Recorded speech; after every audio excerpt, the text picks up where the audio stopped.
Yeah. What's good? We back for one more game. One more Red Cup Talk.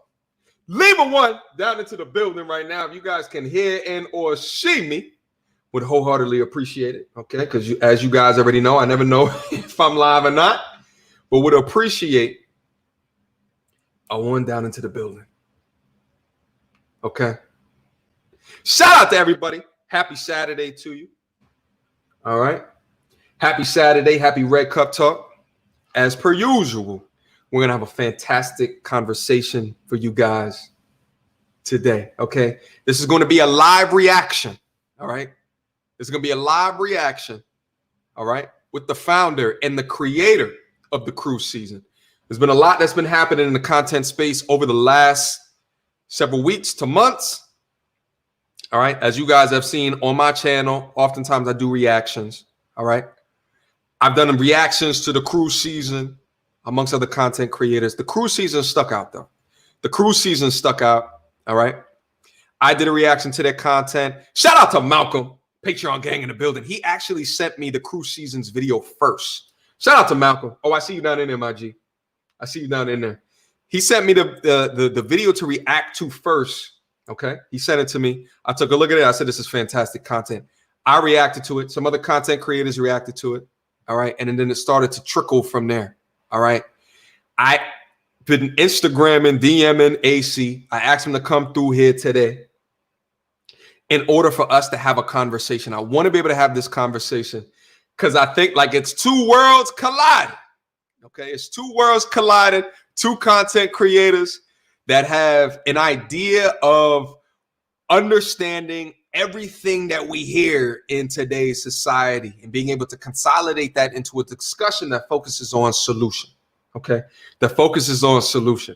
So I appreciate AC from coming through. Let me just say what up to everybody real quick. And I'm going to bring AC up here in just a quick second. All right. Shout out to everybody that's down into the building. Diego, I see you. I see you, my G. Shout out to Malcolm. This is like a Drake and Future collaboration. Yes, sir. Yes, sir. Shout out. You about to get demonetized one more again. Blank in her face. I see you, my G. How are you? How are you? The introspective man, my G. Let's get it in here today. All right. Let's get it in here today. It's going to be a fantastic conversation. Shout out to Uncle Chris in the building. Patreon gang in the building. I appreciate y'all 100%. Shout out to Lamar. Dude is reviewing my favorite video on Krew Season. This about to be lit. Yeah. I was just talking to AC, real cool dude. All right, we're going to bring him up here. We're going to have a conversation so you guys can understand behind the scenes as well. We got to be able to understand that. All right. Shout out to the introspective Mel. Thank you so much for the 20s, my G. NTR multiply with the Krew Season. Let's go. Yeah, we're going to get in there today. You understand me? We're going to get in there today. All right. I think MTR might put on his Yankee fitted tonight. I just might have to. All right. I just might have to. Okay. I haven't reviewed the video that we're going to go through and react with AC with yet, but trust me. All right. We're going to get in there. We're going to get in there. All right. Asworthy, what's good? What's good? Chris Z, I see you, my G. Patreon gang in the building.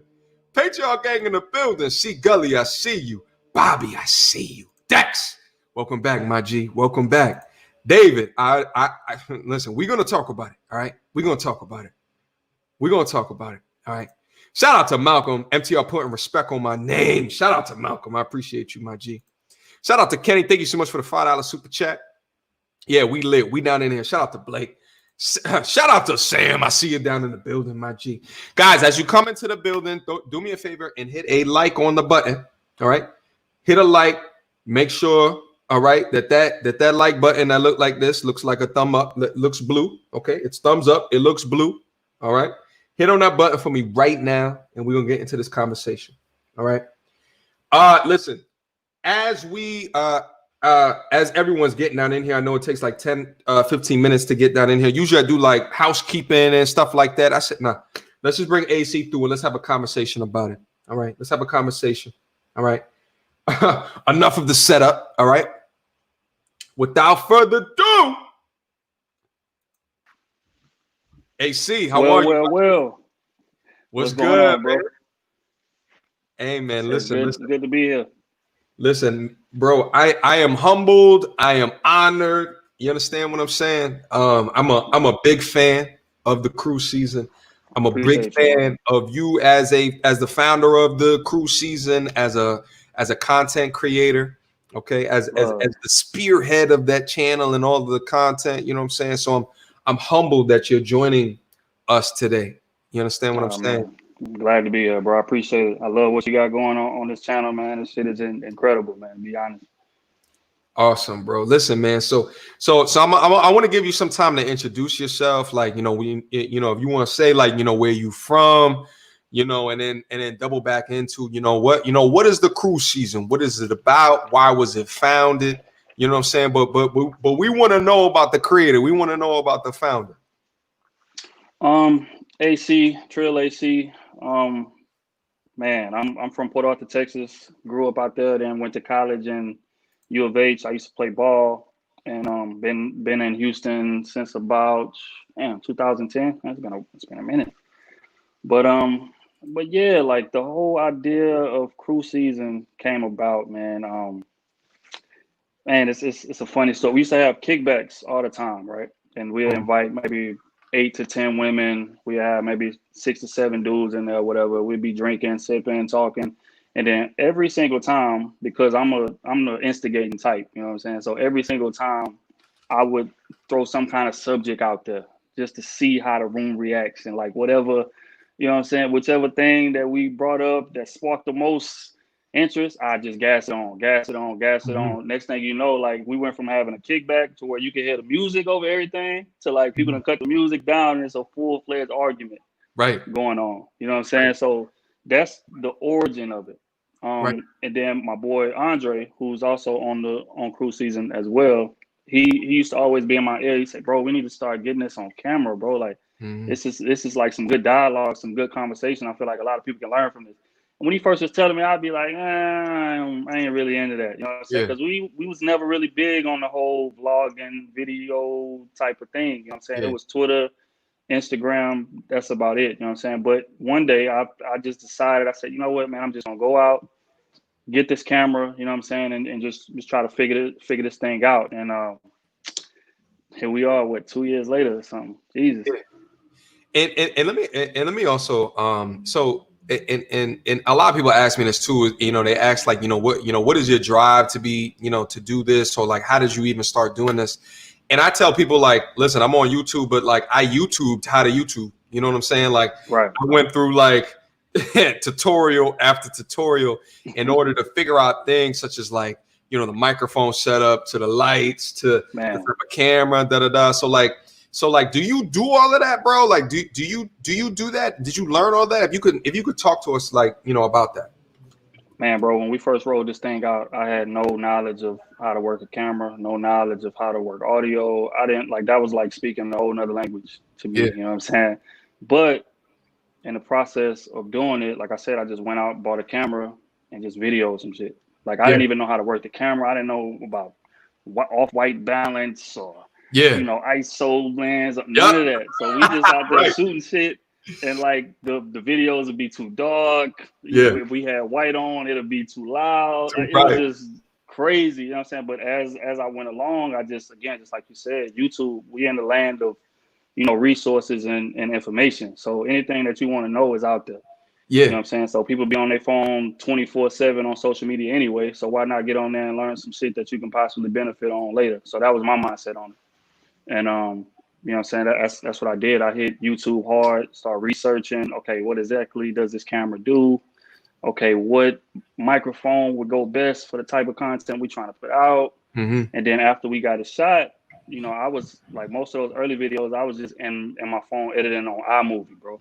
Like just struggling I'm in the first video I edited, I think it took me like 4 hours. Because I had just no knowledge of nothing. I'm in there just playing with shit, just trying to figure it out, bro. Yeah. Bro, like it's the same thing with me. Like, I got my laptop that I have right now, and I've been working on different things in order to make the setup more complete, in order to enhance the quality that comes through. But like, I had no idea how to do any of this, 3 years ago. Like I didn't know that lighting made such a big difference. You know what I'm saying? Like, I didn't know the programming software. Like similar to you, I downloaded an app on my phone because I had no concept of how to edit a video. Like I was like, well, how do you take different and now, like, you know, I put memes in the video, I got sound overlays, right. You know, I think it actually speaks to like one of the themes on the channel that I try to push out to everybody is hashtag progress over perfection. You know what I'm saying? Man, preach. Yeah, I feel like too many. I was actually talking about this earlier today. I feel like too many people when they start something up, whether it be a business or what have you, too many people are expecting to be at LeBron's level in basketball. You understand what I'm saying? And because they feel like they're not there, that they can't start. But you got to understand that like LeBron at one point was in the Munchkin League. You understand what I'm saying? Like at some point, you know, he hit the high school league. Like at some point, And, you know, although some people have different head starts, you know, I remain true to this is that hard work will beat biological gifts any day of the week. That's a fact. Any day of the week. You know what I'm saying? That's a fact. You look at these guys and again, a lot of them put a bunch of hours. Like we all see them come out and score 40.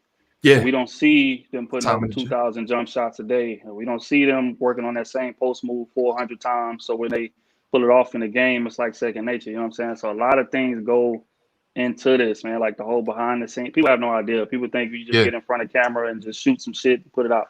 Yeah. That ain't how it works, bro. Like it's a lot of time that go into these videos. 20, 30-minute videos may be 2-3 hours worth of editing, depending on what you're trying to do to it. You know what I'm saying? And everybody don't have the discipline to do that consistently. A lot of people have channels, a lot of people have podcasts, and they'll jump into it and be super eager at first. Those first 1-2 episodes. But 3, 4, 5, 6 down the line, 15. You start to see a drop off. Consistency goes smooth out the window because they can't deal with that. Yeah, there's a there's a like people generally have to get past when you create something, you get that initial kind of friends, family, they're in. Like they all there. They looking at your stuff, they sharing your stuff out, and then the next time that you come out, there's a like 50% that will come out, show support, and then after that, it's another 50% of the 50%, and then you're at ground level, and then at ground level, there comes a decision point, right? There comes a decision point. And oftentimes, as I see that those that are successful can hit that point and then continue beyond there. But they have to have an understanding of your product or your service has to be fantastic. You understand me? It has to be, or it has to be on the way towards being fantastic. And you have to enable the continuous learning to make sure that you're not losing sight on things that are going to disable you or will hamper you, will hamstring you. You understand me? So like with this YouTube thing, I tell people like, you know, I'm on my third or fourth iteration of what this is, but I had to retune, you know, I had to recalibrate, you know, just like, you know, you get up on the court and you got, you know, you do the drop step fadeaway one particular way, but then the coach tries to, you know, or your mentor tries to, he's like, well, you know, you dip too low when you're doing like you losing some space. They're gonna block your shot. You got to be open to that feedback and you got to recalibrate. You understand what I'm saying? That's the thing. That feedback. I'm glad you brought that up. Criticism. Because a lot of people want to have podcasts. A lot of people want to be on platforms, and it's all fine and good as long as everybody's agreeing with them. But that first video that they put out that they catch heat for, that's gonna show you how bad you really want this shit. Like that's honest to God's truth. Like I said, I remember my first video that did 1 million on Twitter. I've never seen my mentions move that fast in my life. I'm talking about like 1 million views, like I think 15,000 retweets, a bunch of comments, and most of them negative. Like, who the fuck do we think he is? Like just bashing you left or right. You know what I'm saying? Like it's in those moments that you figure out, okay, is this shit really for me, or am I just, you know what I'm saying? Is it imposter syndrome going off? So, yeah, and I was hit with all of that too. You know what I'm saying? Like I've been called all time, like names that I'm not even. I didn't even know existed. I've been called all those names too. But like at the end of the day, you know what I'm saying? It just comes with the territory. Now AC as well. Can you talk about like your different social medias? Because your YouTube channel seen something that you'd spend less time on. Okay, I'll just say that like that. So I know that you have a large presence on Twitter. If you could just talk about your social medias. The first app that I really got into was Twitter. I was on there since like 2009. You know what I'm saying? So people would jump on there and they see the 45,000 followers. Like, oh man, how you get that? Fam, it's a lot of time went into building up what it is on there. So that was like my main focus in regards to everything. Even like Instagram is still, I'm still kind of getting into that.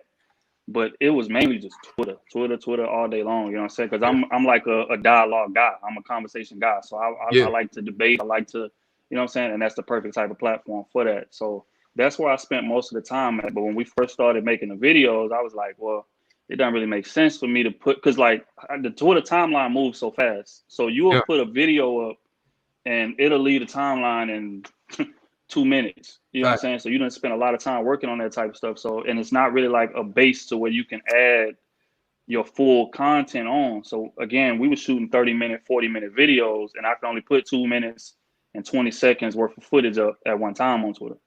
So I was like, it don't really make sense to do. Okay, so let me try to just branch this out. Let me put it on Instagram. Let me put it on YouTube. Let me put it on, Facebook, this, that, and the third.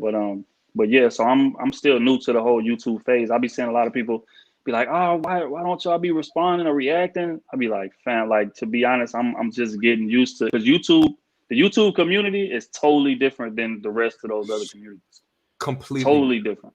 Yeah. You know what I'm saying? So I'm still like getting my feet wet and learning, the do's and don'ts. Yeah. How you operate on this thing. But yeah, man.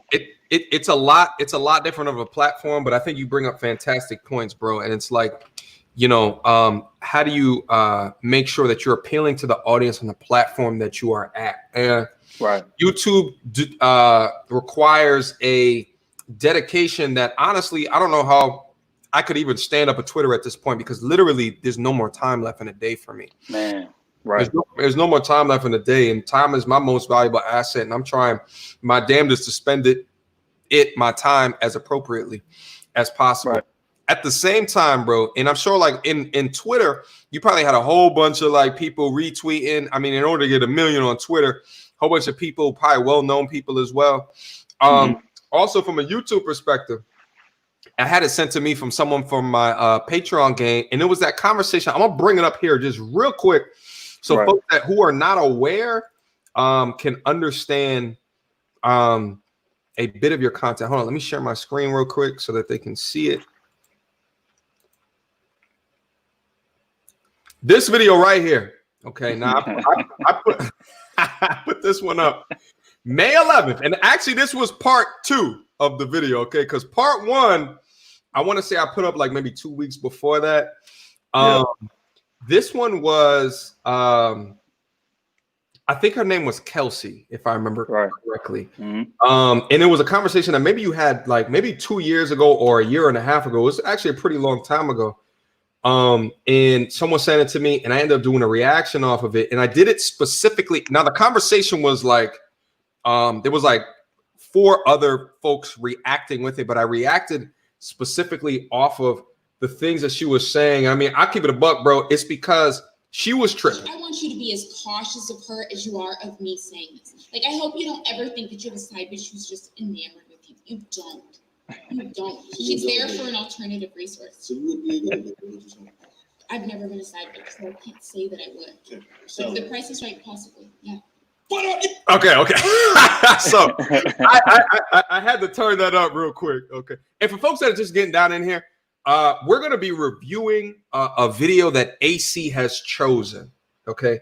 AC has chosen a video, not that video, from his catalog. And we're going to do a live reaction. KC and MTR. We're going to do a live reaction to a video that AC has chosen.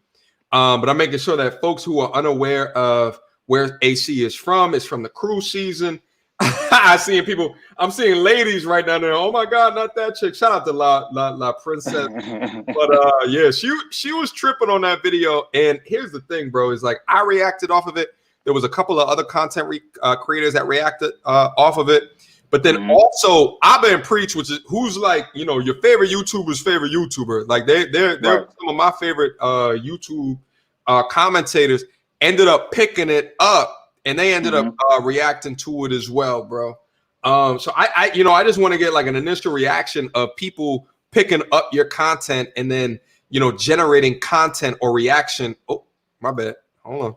Oh, off of your content. Yeah. I think it's dope. I think it caught me off guard at first because again, I'm not at the time I wasn't really that heavy into YouTube. So like, but my bros are. So they hear me be like, man, bro, I video somebody did a review. I'm like, wait, what is a review? What are you talking about? Yeah. So like, I go on there and he sent me the link. So I watched the link. I'm like, okay, cool. So I mean, like in my head, I'm thinking that's the whole reason we do it, right? It's to spark dialogue and to instigate conversation. So I think it was super dope. Even with the Abe and Preach, I wasn't familiar at first, but now I mean, now I'm familiar. You know what I'm saying? But though, I think it's super dope, man. Which is what I was telling them. I was like, bro, like a lot of like our new subscribers have no idea of like how dope those older videos were. Because like back then, that was before we really knew the impact we was making. So you just getting bluntly raw, honest responses. Like it's no thought of, okay, what are the numbers doing? Okay, how can we market this? It was none of that. It was just topic come up, first thing come to your head comes out. You know what I'm saying? So I think like a lot of that older stuff is super dope. So for people to be reviewing it now, just like that video went viral, and we did that like a year ago. Facts. And I was like, damn. So I mean, I thought it was dope, but like and you a creator, so you can understand.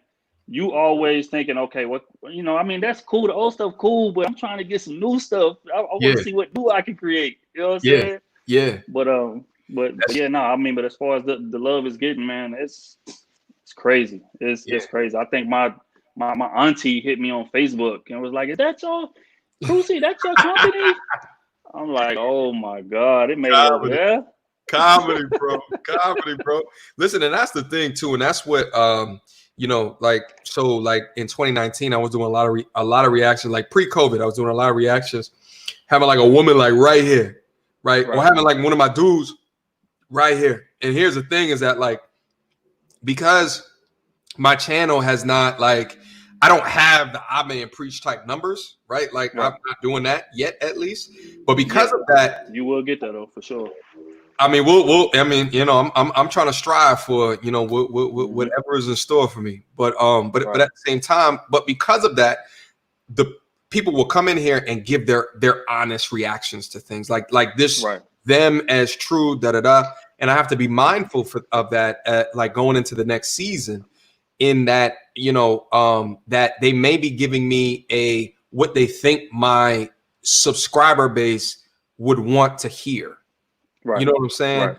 Or like because I think like from listening to raw, authentic reactions, like that's when, you really get a degree of understanding, from both sides of the coin, from male and female, right? Like one's from Mars, one's from Venus, like, but when it's reality, when it's real, like when it's from the core and it's not like in a veil of what they think that you want to hear, that's when understanding and can really come about. You know what I'm saying? For sure. So, all right, guys. So listen, we got 84 likes in here. We got almost 200 people that's down in here. Drop a like on the video. We'll wholeheartedly appreciate that. We got some super chats that came in. Let me just go back up and show love and respect. Shout out to Boogie Talks in the building. Patreon gang. Let me reintroduce myself. My name is Boog. Shout out to Boogie. Appreciate you.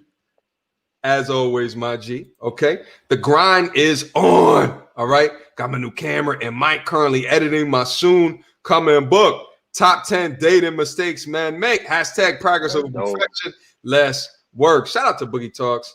And AC, we did a talent show last night. That's the thing is, my God. Yeah, man. I had, and it was dope to see as many black men that followed this channel come through and just, this is my talent. Here's what I do. And we have folks from, like Boogie, he does personal training. He also has a YouTube channel as well. We had graphic designers, like graphic artists, like folks that are developing comic books. We had singers, both pre-recorded singers and those that just got up here and just started to acapella like it was like Showtime at the Apollo, my G. That's dope.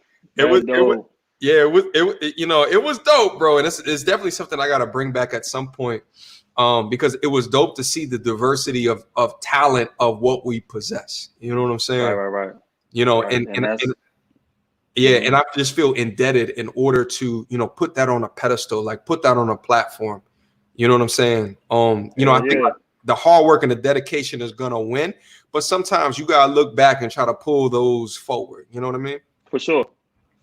And that's one thing about your subscribers. They go hard, man. Like everybody that's come to us from you, they let it be known. I say, yeah, man, my bro sent me here, man. I love y'all stuff. Like they rep. That's why I say I love what you got going. Like it's a loyal base that you got here for sure.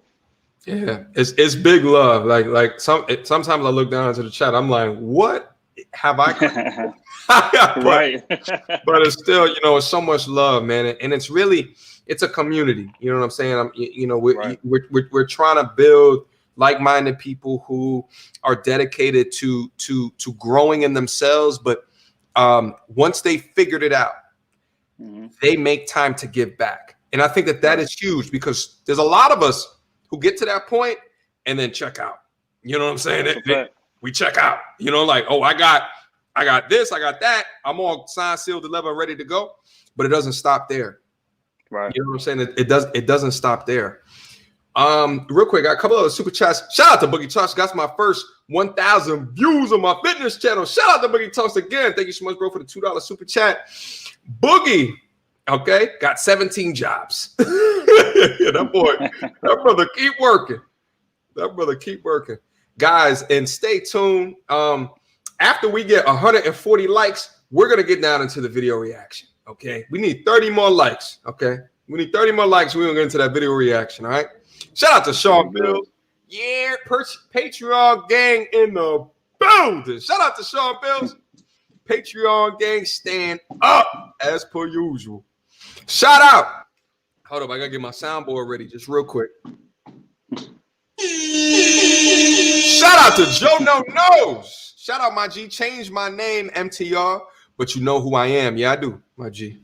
I'm thinking about getting rid of Twitter. I got into social media late, but it's really showing me it's not reality. Facts. A lot of women are great on SM, sexual market. What's SM? A lot of women are great on SM, but trash social media, but trash in real life. Salute. Jono. Yeah, I know who you are. Okay. Yeah, shout out, my G. I appreciate wholeheartedly for the $20 super chat. All right.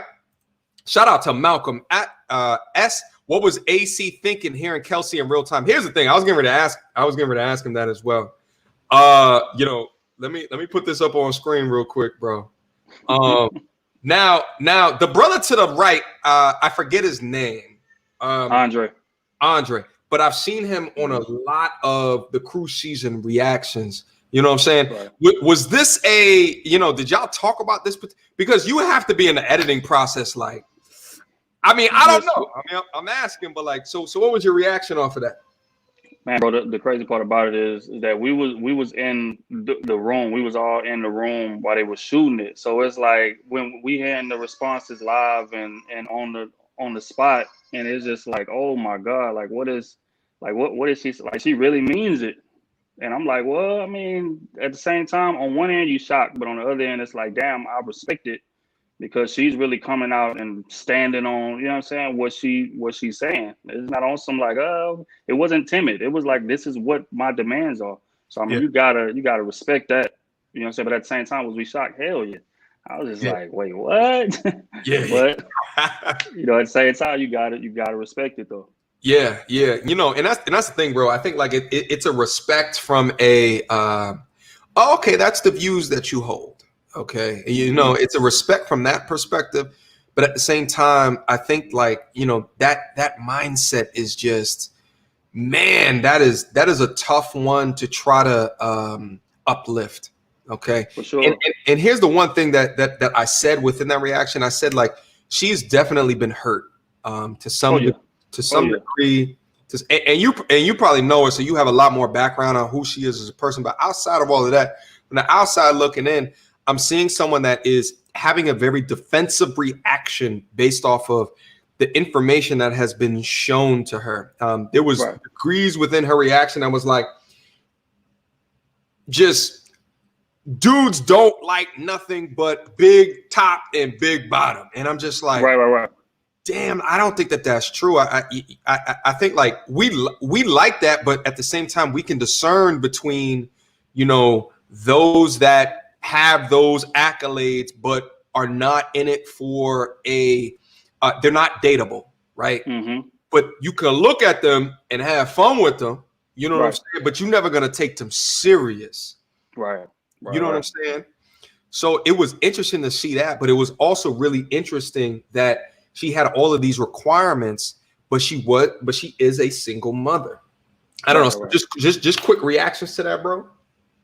Yeah, my whole thing. Well, first off, I talked to her because we're trying to set up a part 2 to that actual video. So she's saying that she's not backpedaling. She's gonna double down, and I think her views did stem from the fact that she's been, you know, she's been hurt before, just like she said in the video. Like I've taken care of men before, you know what I'm saying? Yeah. So I've dealt with that, turned out disastrous. I'm not going back to that, you know what I'm saying? Period. So now my demands are XYZ. And that's the thing. I feel like people need room to adapt, you know what I'm saying? At some point in time, a lot of men were getting taken advantage of by women. And so we found ourselves, you know, so I'm like, okay, well, I'm not dealing with nothing that ain't a 8, and she got to cook and she got to do this and do that. But all of those demands and requests, at one point, you know, we was tolerating some bullshit as well, but our current views stem from us adapting from that. So I think hers is the same type of situation. Yeah. You know, I think a lot of us are dealing with some type of PTSD. You know what I'm saying? Like one of the themes on the channel, you know, I'm not sure if you're even aware of it, but we talk about like this red pill thing where, you know, if you think back like to the Matrix, there was a blue pill and a red pill. And we talk about being outside of the Matrix to understand like what are the things that women actually find attractive, right? Like what are the components of female nature, but I like to say on this channel, human nature. What are the components of human nature that is dictating how you should actually act in a situation in order to get an intended outcome? You know what I'm saying? And a lot of us have gotten there through some type of PTSD, some type of action that has happened previously. You know what I'm saying? So like when I see her talk and I'm trying to understand it, right? Like you said respect, and I agree with you, but there's like a degree of empathy that within my reaction towards that, it's within the understanding that this is somebody who has experienced probably putting herself out on Front Street, on Jump Street, and then having her shit stepped on. You know what I'm saying?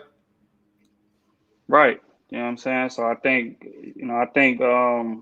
I don't know, man. It's just interesting, which is why I think what's so dope about the show is that you get so many different perspectives from so many different people. Some of them may be some shit that's just so far outlandish. You like, it's no way that I would ever think like that. There's no way that I would ever date somebody like that. But that's the dope part about what it is. Everybody's coming with a different perspective. I'm sure there's plenty of people that's heard some shit that I done said on there and be like, oh my, I can't believe the audacity of him to, you know what I mean? That's just part of it. You know what I'm saying? So I mean, it's hard for me to like kind of speak for, but I'm just gonna give you a little bit of what she told me as far as what her response to that was. So no, she was yo, in my opinion, bro, she was absolutely tripping, you know. But the thing is, when I hear like degrees and levels to these requirements without like an understanding of what the potential reality is, right? Like to be requesting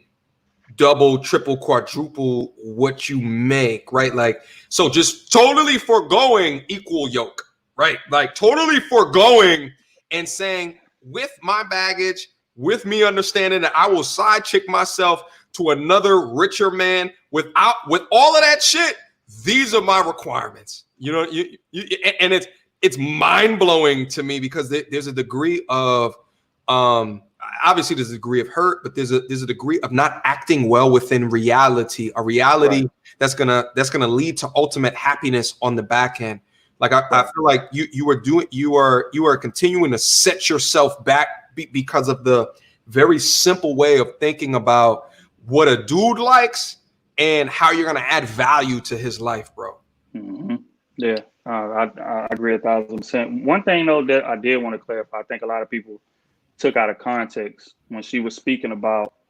I think she said something about belittling. Like I would belittle a man that's not making that or whatever.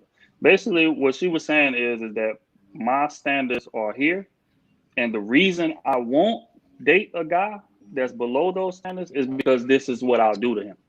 But I think a lot of people took that as like she just saying like she would go out and date that type of guy and sought out to belittle him. She's saying this is why I wouldn't date somebody that's not making X, Y, Z. You know Okay. So I definitely want to clarify that. I see like people going crazy, like, oh my God, I can't believe she said. Like when really all she was saying was this is why I don't date that type of guy.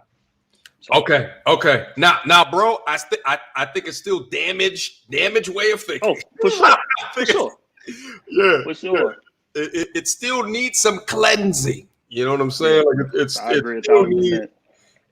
In my low key, like a degree of therapy, you know, and actually I'm gonna be doing a stream tomorrow with the psychotherapist in order to talk about, you know, what are the kind of warning signs that we all have to think about, you know, as we live our life, because there's a lot of things that are plaguing us. You know what I'm saying? There's a lot of anchors, right, in our minds that are keeping us weighed down. You understand what I'm saying? And you know, I wish her the best. If I come across minds like her, right, I'm gonna go the other way. I might have fun in a moment, but she's you know what I'm saying? That mindset is it's a detriment to my mental health and well-being. Shout out to everybody that's down into the building. Shout out, listen, we are at 140 likes. That was the minimum requirement. Guys, as you guys come down in here, hit the like button. Me and AC of Krew Season, and also in AC, feel free to leave a link to your Twitter or your YouTube channel, okay, into the live chat so that the folks know where to go at to subscribe. Guys, if you go over to his channel, go subscribe, hit the alert button, and then come back over to the channel because we're about to do a live reaction. All right. Oh, I see an extra like. I appreciate that, guys, wholeheartedly. All right. I got a couple of more super chats. Let me acknowledge those and let's get into the reaction. Hold on. Let me go back up to the top.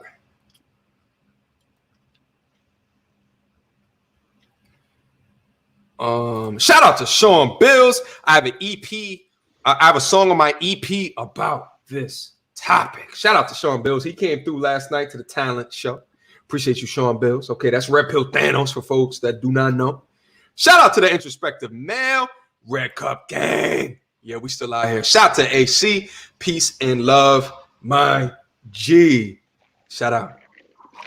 Salud. Oh, shit. AC got the white cup. All right, we gotta get you a red cup next time, my G. I know, man. I feel bad now. I was like, damn, I should have brought the red one out. It's all good. It's all good, my G. You know what I'm saying?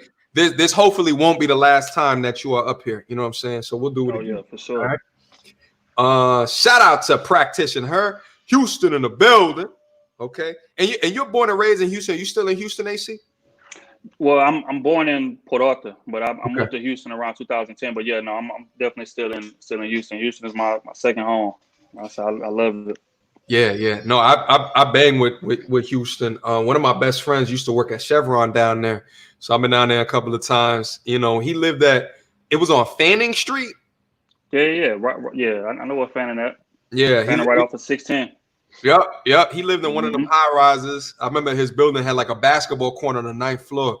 And I remember like thinking like, damn, this is life down here. Y'all are living with all this oil money. You know what I'm saying? Man, then the price of living is night and day, bro. Like I was in Cali. I'll never forget. We was out there. I was like, man, how much is like a 600-700 square foot one bedroom go for? Mm-hmm. They're like, oh man, you're gonna pay 22. I'm like, what? Right. You get the same 600-700 square foot in the 8s for 12, 11. Right. And be living good, happily, you know. That's a fact. But y'all traffic is crazy though. That's true. That is true. Is mind-boggling annoying. Monday through Friday, stay off of the road from 3 to about 7. Yeah. Tough. Oh, it's crazy down there. I love Houston, though, man. It would definitely be, if I wasn't where I'm at right now, it would be one of the cities that I would greatly consider. I love it down there. Right. All right. Shout out again to Practitioner. Her, she's probably from Houston, if I was to guess. Shout out to Boogie Talks. Yes, we African immigrants grind. First job was unloading trucks, clean toilets, too. Thankful for the progress so far. America changed my mindset. Shout out to Boogie Talks. Okay. We listen, bro. We wholeheartedly appreciate that. You know what I'm saying? The grind has to be talked about. Far too often we just see the results and just expect us to be able to get the results, but we don't understand the grind. You know what I'm saying? Shout out to Boogie Talks. Appreciate the $5 super chat, my G. Appreciate the support. The Affy Kingdom. What's good, my G? How are you? Blessing King. Salute. MTR. Peace. Chat. Shout out to Affy Kingdom coming through, showing love, support, and respect. Yet another YouTube content creator. Shout out to you, my G. All right. Shout out to Affy Kingdom one more again. Thank you so much, bro, for the $5 super chat. I just like being alone. Has nothing to do with women. I just like having and keeping options. Plus, I have no kids. I just like doing whatever, whenever. Listen, I woke up this morning. You know what I'm saying? Went and got some food from the market. Went back home. Went to sleep. All right. went back to sleep. I woke back up. Okay. I woke back up. Actually, I walked into a tea shop. Met someone randomly at the tea shop.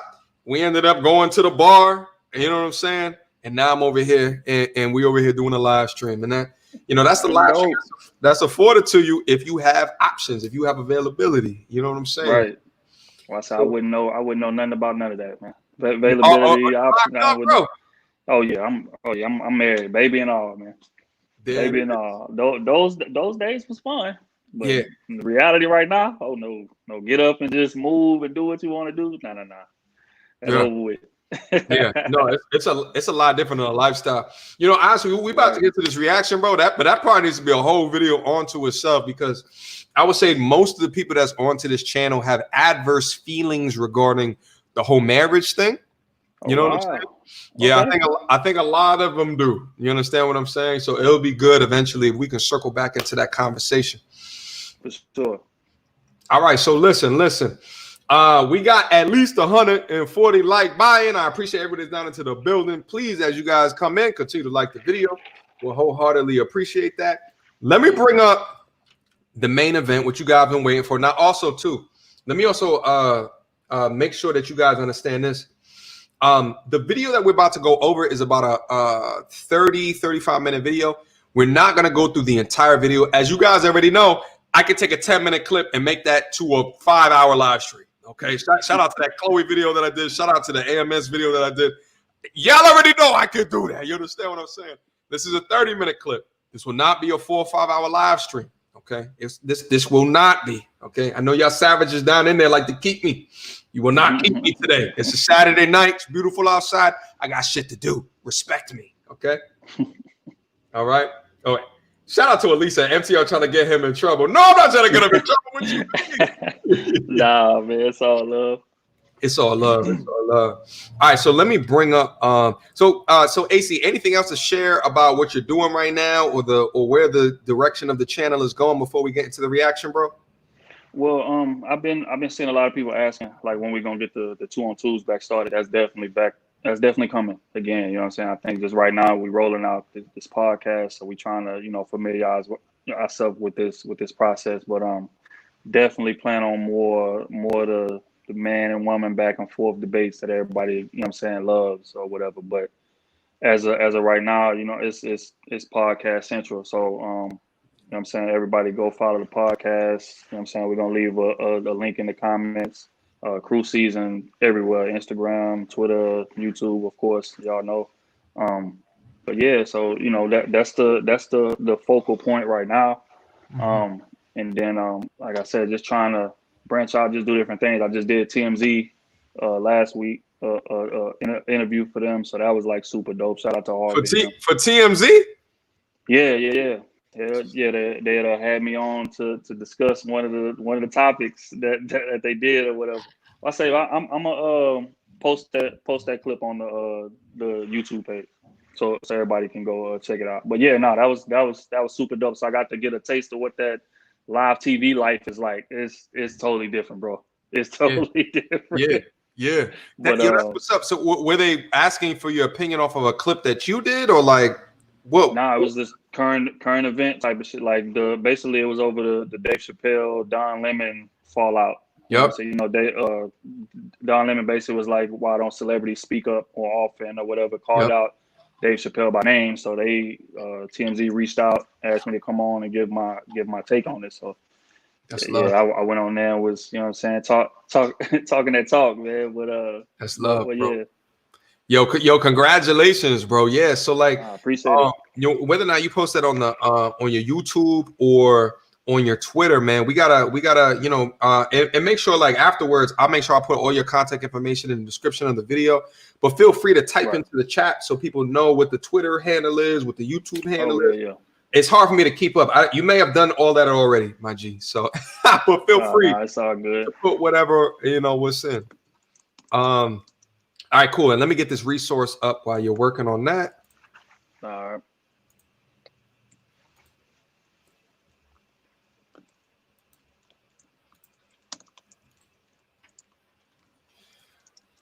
All right. So the title of this video is "Why Are Men So Afraid of Commitment?" Okay.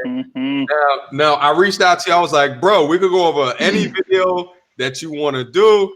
You brought this one back, and I'm like, yeah, this is we gotta talk about this.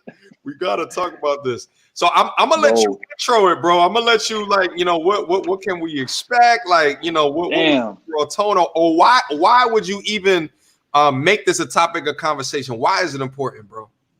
Well, for one, just in the climate we're in the social media climate. So I think now more so than ever in history, it's harder for men to settle down or to want to settle down because you got so many options that are readily available to you at all times. You know what I'm saying? So your tolerance level is going to be way different when you're dealing with a chick today because it's like, well, I got 5 or 6 chicks that I can be talking to instead. You know what I'm saying? So it's like, why would I settle down? So that's why, like, when I was thinking of a topic, and that's another thing, a lot of these topics, man, don't come up until everybody is in the room. Like how the sets be normally, we'll have maybe like 10 people on the set or whatever. I invite a couple people and we have maybe like 10 or so on the set. And I'll bring a list of like 2 or 3 topics. I throw them out. If they don't get the response I want, then we start freestyling. And I think this was one of those freestyling topics. I think somebody was having a conversation about something in a corner and it got a little animated. And I was like, what y'all talking about? And it's like XYZ. And I was like, okay, well, boom, that's the video.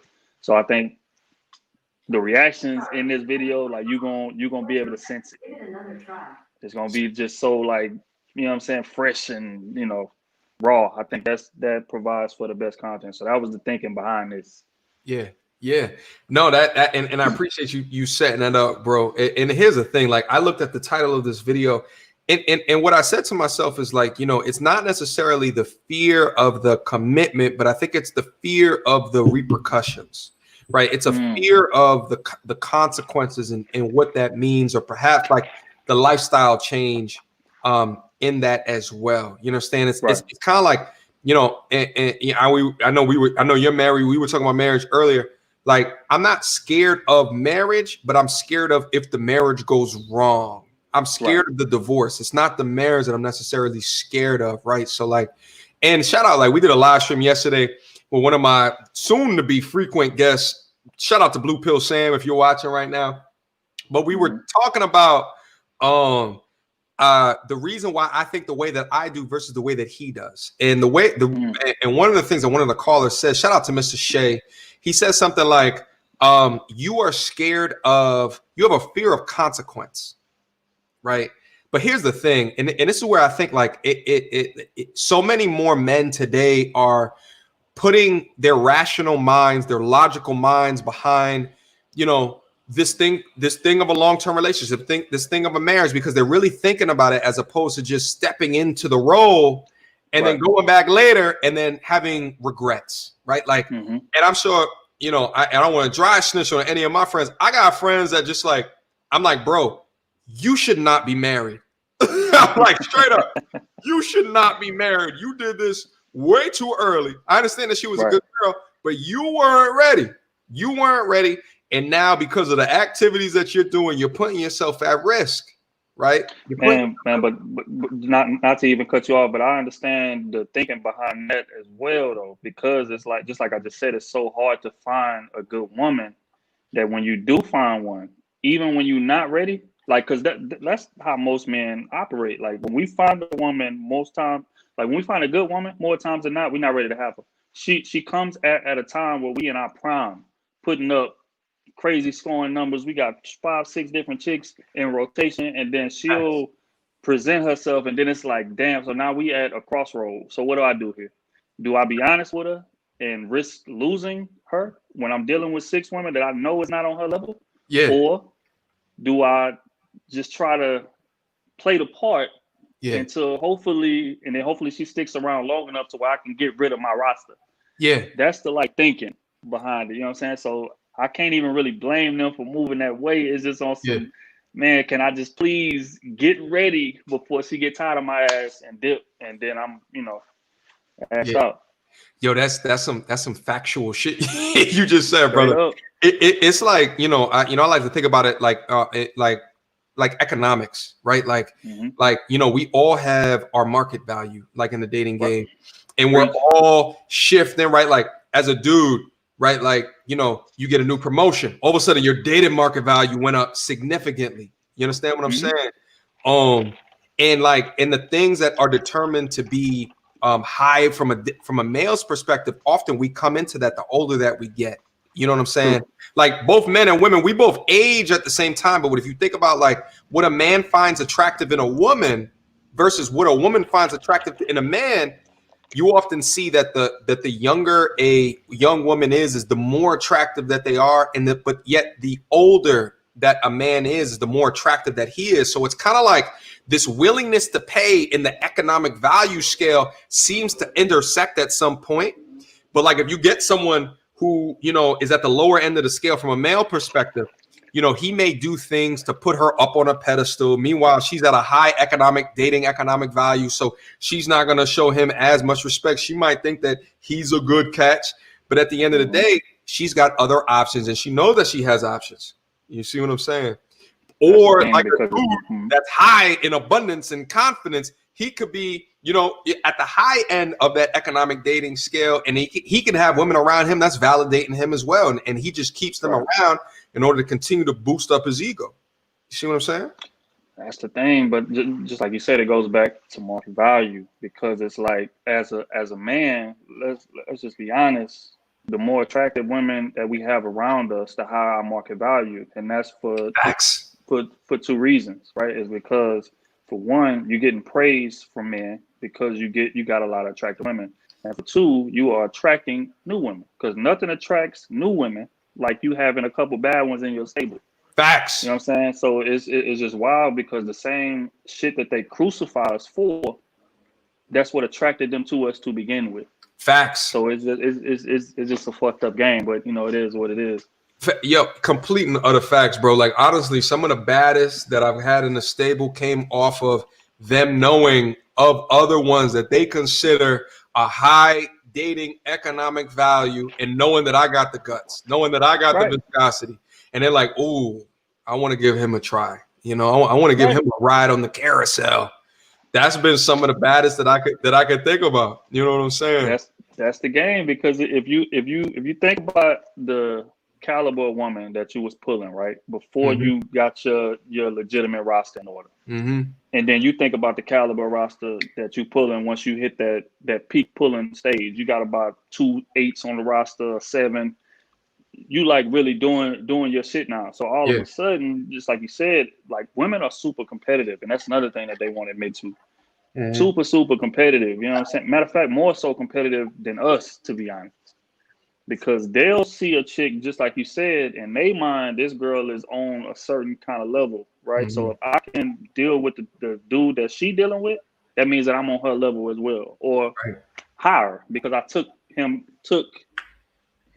from her. You know what I'm saying? So it's a lot, man. Yeah. They're definitely competitive. I think it's towards different things, though.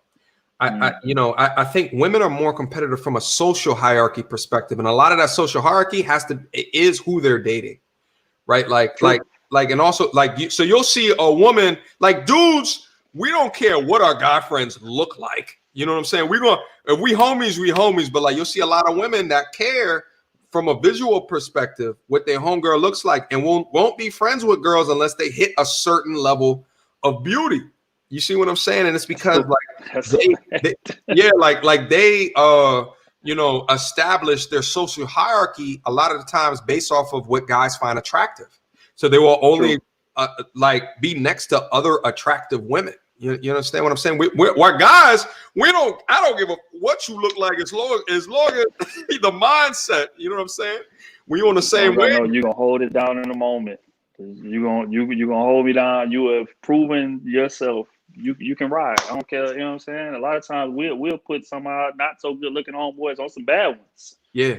Just based on that. You know what I'm saying? But women don't operate that way, and that's what's up on the cool, but it's true. yeah.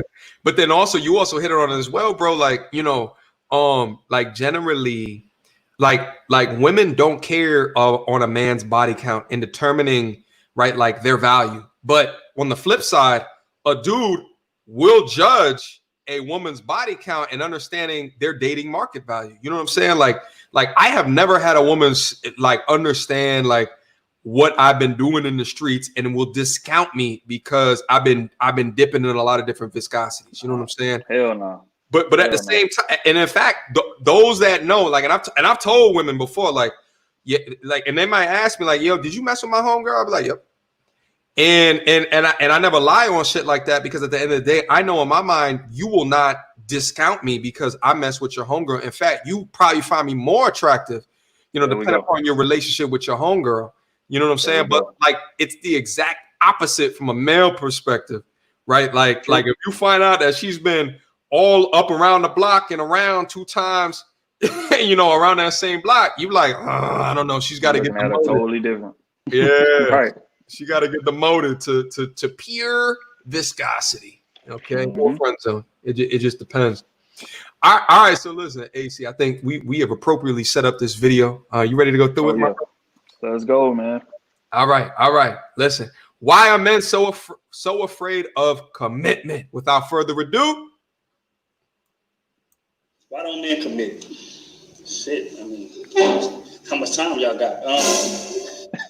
Men don't commit because not a lot of women are worth committing to.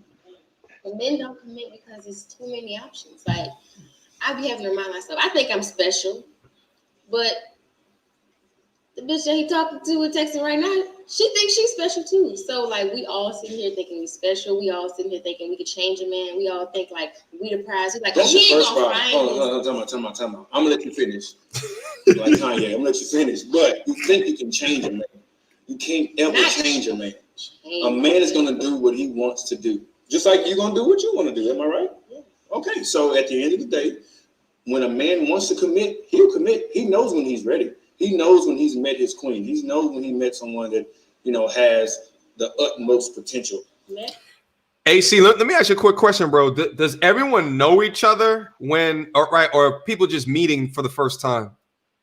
A lot of times, especially in the early videos, a lot of us had no idea. Everybody that was on the show most of the time came through me. So the guys knew each other because we all grew up together. We are from the same hood, but a lot of the women came on through me or whatever. So it was their first time really sitting down with each other, which is I think made it even more dope. Yeah.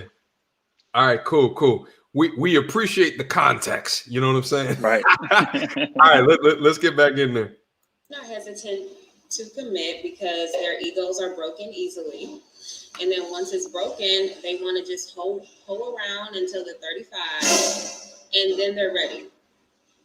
Whoa, hold on. Uh-oh. Listen, this is when I need a police siren on my soundboard. Okay, we got another shamer. We got another shamer. What she said that men's egos are broken easily. Wow. I don't know about that. I definitely disagree with that for sure. I feel like the male ego is like more important to us than it should be. But as far as being broken easily, nah.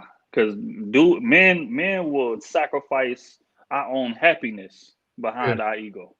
Yeah. So that's just honest to God truth. Yeah, I don't think it's broken easily, bro. I think this is we got a shamer here. Okay. I think what's gonna happen is we're gonna see a lot of her speaking from the perspective of men, but she's just really speaking from the men that she's chosen to date. Right. So I don't know. I haven't seen the video, but let's keep going on. But we not. Wait, hold on. I gotta hear that real quick again, just to make sure I didn't miss it. Utmost potential. Men are hesitant to commit because their egos are broken easily. And then once it's broken, they will just hoe around until they're 35, and then they're ready. Hold up, just real quick. Hey, Metal, how are you doing? How was that not shaming? I don't get how that is. She's saying that men have easily broken, fragile, right, mindsets, right, and they hoe around until about 35, and then they settle down. How is that? That is shaming. That is shaming. Okay, let's keep going. Metal. But we not gonna commit these days. It ain't like back in the day, right? We can get any woman and basically build a family with and actually sustain that family, right? These days we need a woman that's on her shit. You get what I'm saying? That's gonna bring in almost equal to what we bringing in. You know what I'm saying? And it ain't gotta be financially. You know what I'm saying? It's emotional and all that, because men naturally, the niggas I'm around, we trying to go get that bag. You know what I'm saying? So I need you to uphold the back. Yo, AC, real quick. Smooth. Yeah. And what's my man's name? Smooth. Smooth. Matter of fact, shout out to him. He in the chat right now. Shout out to Smooth. Listen. I appreciate the way that he was setting that up. You understand what I'm saying? Yeah. It felt like to me nothing but truths. He was dropping nothing but truths. But the young lady to the left, bro, you saw her reaction, like as he was talking. Yeah, Misha is interesting. That's why I paired them together. Both of them is like super strong personalities, and a lot of time it's in the polar opposite direction. So you're gonna just get great TV with that kind of a situation. Yeah. Hell yeah. Yeah, she you could tell already that she does not agree. So it'll be interesting to see how the conversation materializes. Right. All right, let's keep going, bro. In at the bar, I need you to take care of this crib. You know what I'm saying? You want something, I'm gonna go get that, but I need you to take care of everything else. I need to make sure my kids make it to school and all that. A lot of these bum bitches don't even take their kids to school. Men don't commit because they don't know what they want. All men have this ego where they feel like they say they want an independent woman, but at the end of the day, they're scared of an independent woman. The minute a woman does not need them, they're scared, they're running, they're gonna find somebody that does need them because they need that ego stroked. Men are scared. Wow. She said men are scared of independent women. Yeah, do you answer that later, bro, or do you want to, because I can give my perspective real quick, but nah, I definitely answer later, but I do want to hear what you got to say about that one. Yeah, so God, here's the thing. I think if and shout out real quick everybody that's coming out into the building. We got over 250 of y'all. We don't even have 200 likes. Like the video. like the video, like the video. We got AC from the Krew Season in the building. Established 2017. You can see it on my man's shirt right on here on the right-hand side. Established 2017. Fantastic content creator. I had to make sure that I brought him up here. Okay. So we can have this fantastic conversation. All right. Hit the like button. All right. So now what I'll go and forgot what the hell she said. She said, wait, hold on. Let me bring it back real quick. Yeah, we're gonna run it back. Men don't commit because they don't know what they want. All men have this ego where they feel like they say they want an independent woman, but at the end of the day, they're scared of an independent woman. No, no,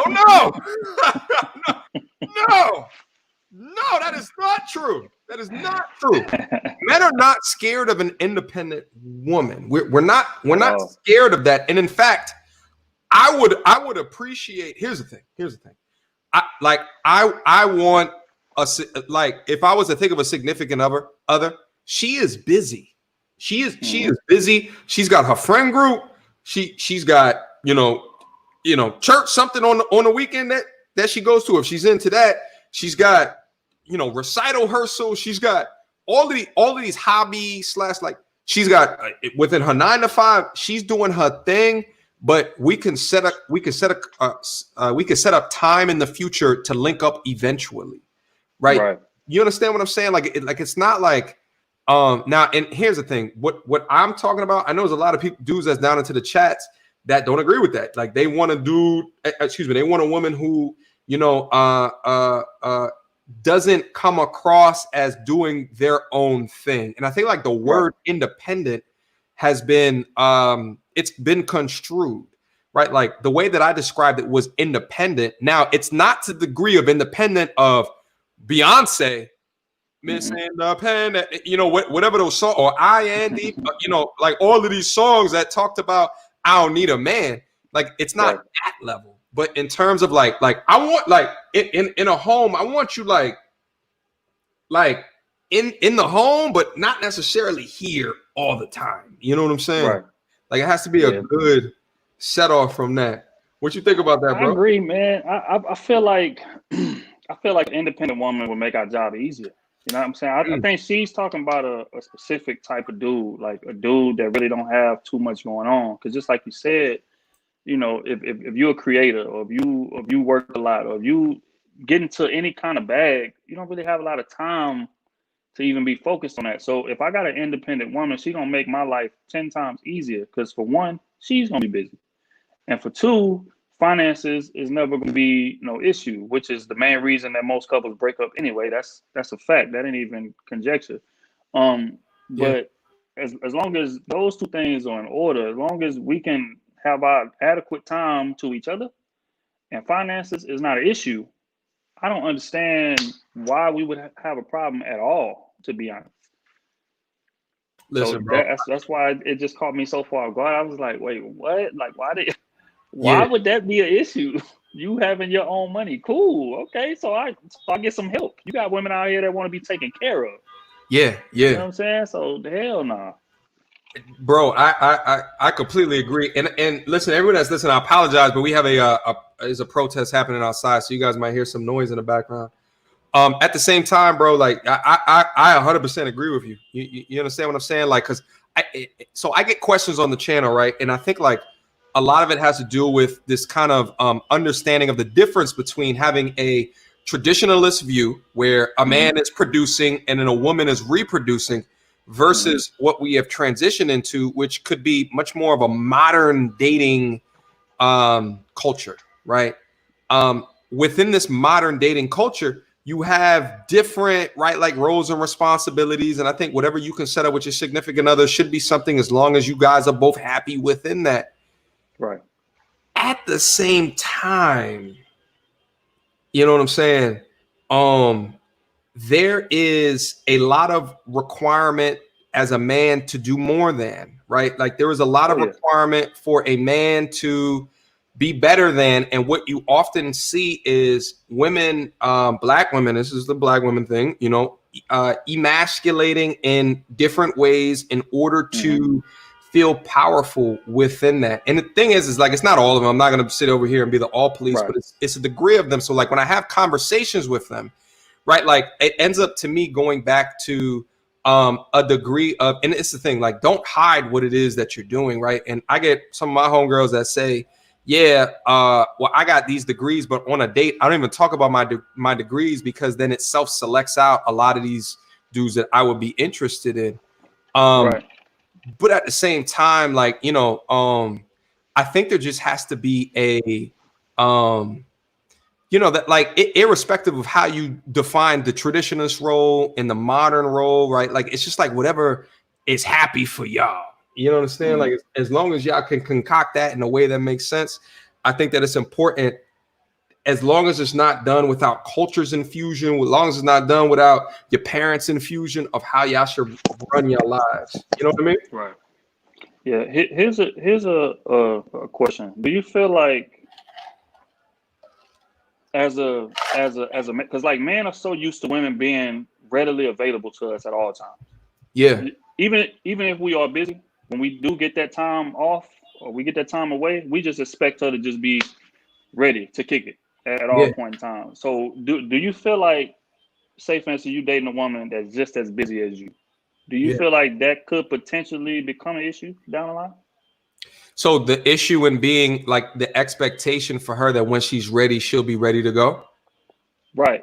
Because say for instance, you got a chick, say for, like a B Simone, because recently the whole 9-to-5 situation came about, and she's a entrepreneur, creator. So she's flying in and out of the city, you know, working a lot, linking with a bunch of men, this, that, and the third. Do you feel like a lot of men, say for instance, when we get a woman that's busy on her own, getting her own bag, and has some kind of popularity or some kind of name, do you feel like a lot of men are intimidated by that because we're so used to women being available to us whenever?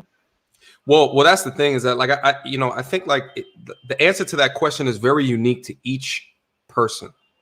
AC, okay, I thought I lost you. I think the answer to that question is very unique to each particular person and what you're comfortable with in like the realm of the relationship that you set up, right? Like for me specifically, like what B Simone was talking about didn't make any sense to me, because I understand the hustle of picking up your phone at 3 o'clock in the morning and having shit to do, right? Like all of a sudden you're here today, but then tomorrow you got to hop on a flight. You got your own shit to do. I think there's a lot of dudes out there that are not comfortable with that. But often I think towards like dudes that are not comfortable with that, may not be on their grind as much as what they should be. And that's the thing. Like I think it comes to a time availability thing. I think it comes to a, you know, how are you using your time? Like if you were sitting within your time to expect someone else to improve your level of degree of happiness outside of your purpose, then I think that you're setting yourself up for failure, right? And probably you got your own internal things to work on before you get in a relationship. I agree, 100%. There it is, bro. All right, you ready to get back in there, man? Oh yeah, let's go. All right, let's do it. Let's do it. Oh shit, wrong button. Shit, wrong button again. There we go. All right, let me rewind that real quick, because I want to make sure that I got Danny's point. Woman, but at the end of the day, they're scared of an independent woman. The minute a woman does not need them, they're scared. They're running. They're gonna find somebody that does need them because they need that ego stroked. Men are scared to commit because they have to put in a lot of effort for the right woman. Men don't want to put in a lot of effort for the wrong woman. Facts.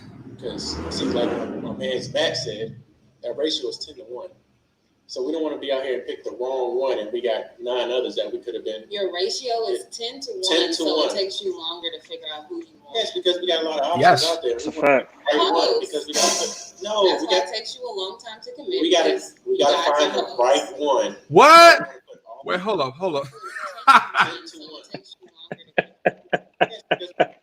We're just real quick. So when he says 10 to 1, I think he's overestimating. I actually did a video not too long ago. Definitely. Yeah, it's not 10 to 1. It's like 2 to 1. Oh, no, it's like there's like so within the United States, there's 13% are African American. If that's wants to be around, but like what I say is like usually black men are going, are their options are outside of just black women, but with black women, their options are usually dedicated to black men.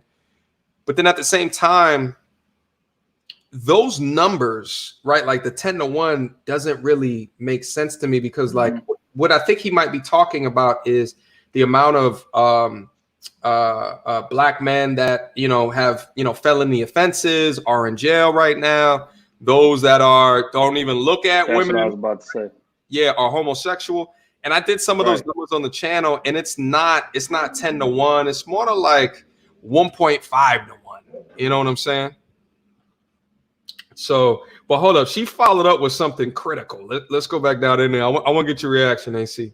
We got a lot of options out there. We want to pick the right one because we got to put. No, that's why it takes you a long time to commit. We got to find the right one that we want to put all our effort into. That way, whenever we put all our effort into, they give us the same amount back. AC, you there? Yeah. Okay. Hold on. Okay. Hold on, Riz. Jeez, I got this video set up. Hold on 1 second.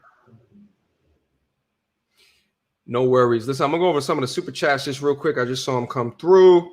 Shout out to, hold up, let me just make sure I got the last one. Shout out to Boogie Talks. My bad, Boogie. You said this one a while ago. My bad. Thank you so much for the $5 super chat. Women have more options in real life and on social media / apps. More men approach women. More men swipe and match women. More DMs. Plenty of choices for them. Shout out to Boogie. Appreciate the $5 super chat. Here's the thing. I think men do the choosing. Women get chose. Because of that dynamic, they have a lot more options coming their way. But it just depends. You know, how often are you guys doing cold approaches? Okay. It's not often something that I do. I still do it. Okay. I still do it. Trust me, I still do it. But it is what it is. You understand me? Shout out to Dog Eat Dog. I appreciate the $5 super chat. I could put this one up on the screen. Well, most women are dead weight. Okay. I don't know what LBH is. It's not rational to voluntarily put yourself in a vulnerable position by committing to a known fickle being. Shout out to Doggy Dog. I appreciate the $5 super chat. Listen, you know, I think like when we talk about this understanding of what is a unicorn, a white tiger, or a blue lobster, okay, there's a lot of dead weights within that, okay? And it's a difficult thing to do. It's a difficult thing to have an understanding of those that are worth it, those that are worthy. I maintain, you know, we talk about the 80-20 rule. I think when it comes to dating, it's about 90-10. Okay. I think it's about 90 that are not, you know, worth it for you in your particular position. A portion of that 90 might be good for someone else. But I think it's about 10% of the population, okay, that you can find yourself living, working, okay, in dating in a way that makes sense. All right. Shout out to Dog Eat Dog. I appreciate the $5 super chat. All right, let me go back down in there.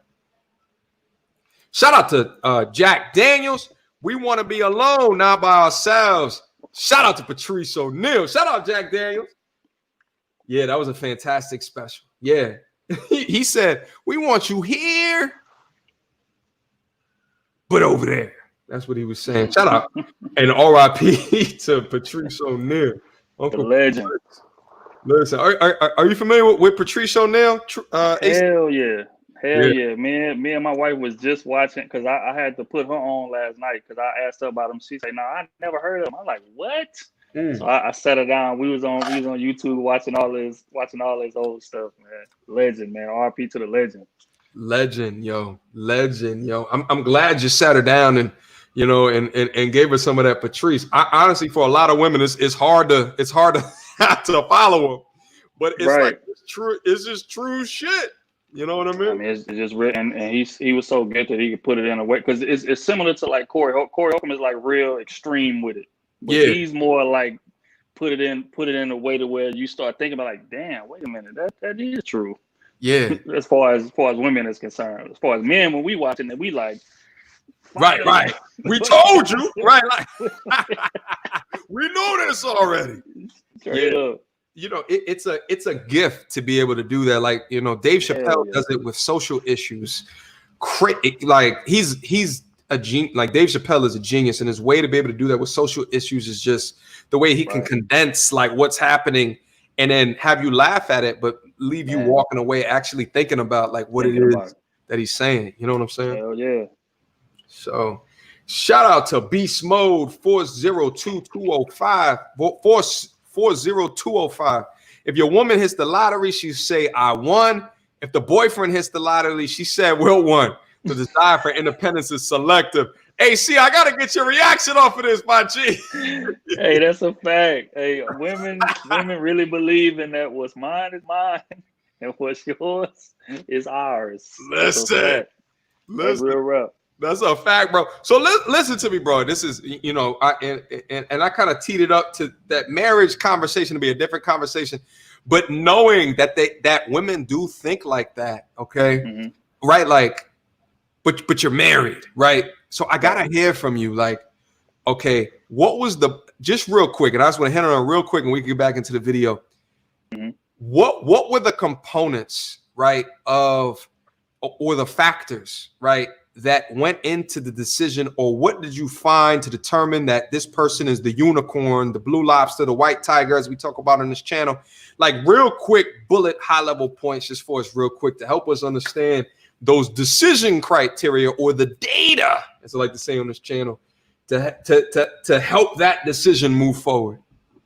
For one, her mindset was just so different. You know, back in high school when we met, you know, I was team captain of the football team. I was, you know, top 5 students academically in my class of like 600.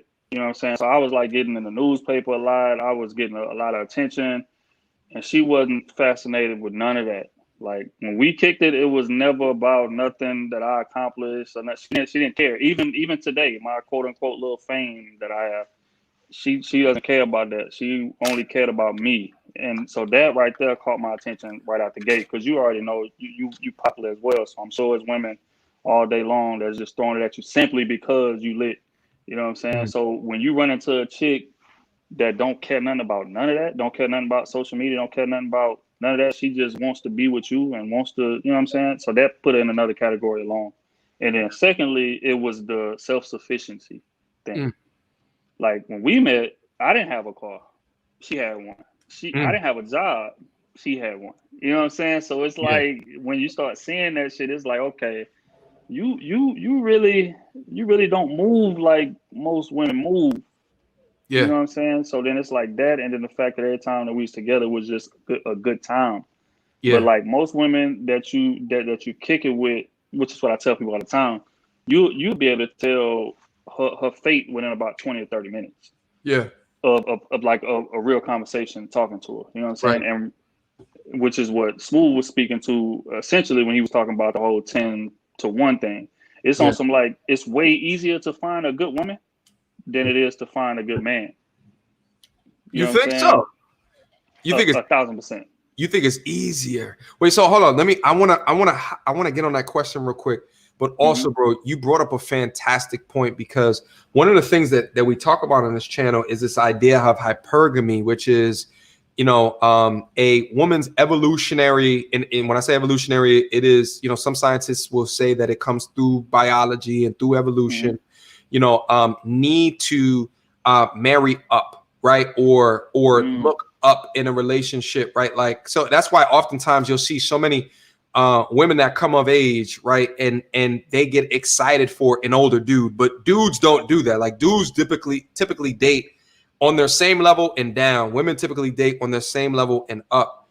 And here's the thing, like I think like one of the ways to identify a unicorn, which is in my eyes like they go against the grain, is those that look past their evolutionary biological need to do something, right? And you brought up the idea that, you know, you weren't at your best, but she banged with you. You know what I'm saying? Right. Which goes into, if you were to, you know, lose anything, she'll still bang with you. Right. You see what I'm saying? And then not to cut you off, but not only that, she was on my ass to make sure that I got where I needed to be. That's as well, which is what I always say in the videos. If you watch, is I feel like I need a parole officer. She was that parole. I feel like most men need a parole officer. But like if we talking to a girl, right, that just agrees with everything we say, goes along with everything we do, she's not gonna last long. We gonna take advantage of her. If you give us that much rope, we gonna jump out the window and hang ourselves every single time. You know what I'm saying? So it's not until, if you notice, most men run into that woman that's not putting up with none of that bullshit that you talking about. I don't care about your little fame. I don't care about none of that.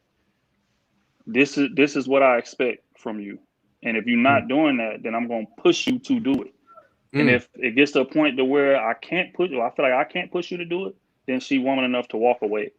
And I feel like once we run into a chick that has that mindset, then we settle down with her. Even, just like I said earlier, even if we're not ready to, because we know what's out there, because we're talking to 5 or 6 different women more times than not when we meet her. You know what I'm saying? So I feel like that's what really separated and made me feel like, damn, wait, maybe I can roll dice on this. Because to be honest, when I was growing up, I never thought I'd be married, bro. That's honest to God's truth. Never. Never. You know what I'm saying? And it's for that same reason that me and you was talking about earlier. The whole idea of a relationship is catered toward the woman, benefits wise. All you know of what I'm saying? It's just real. Like if you think about who, more times than not, who gotta approach who? We gotta approach them. We gotta spend money on dates. We gotta come up with creative ideas to court her and to separate ourselves. And you know what I'm saying? And then all we get in return really is sex in those initial stages.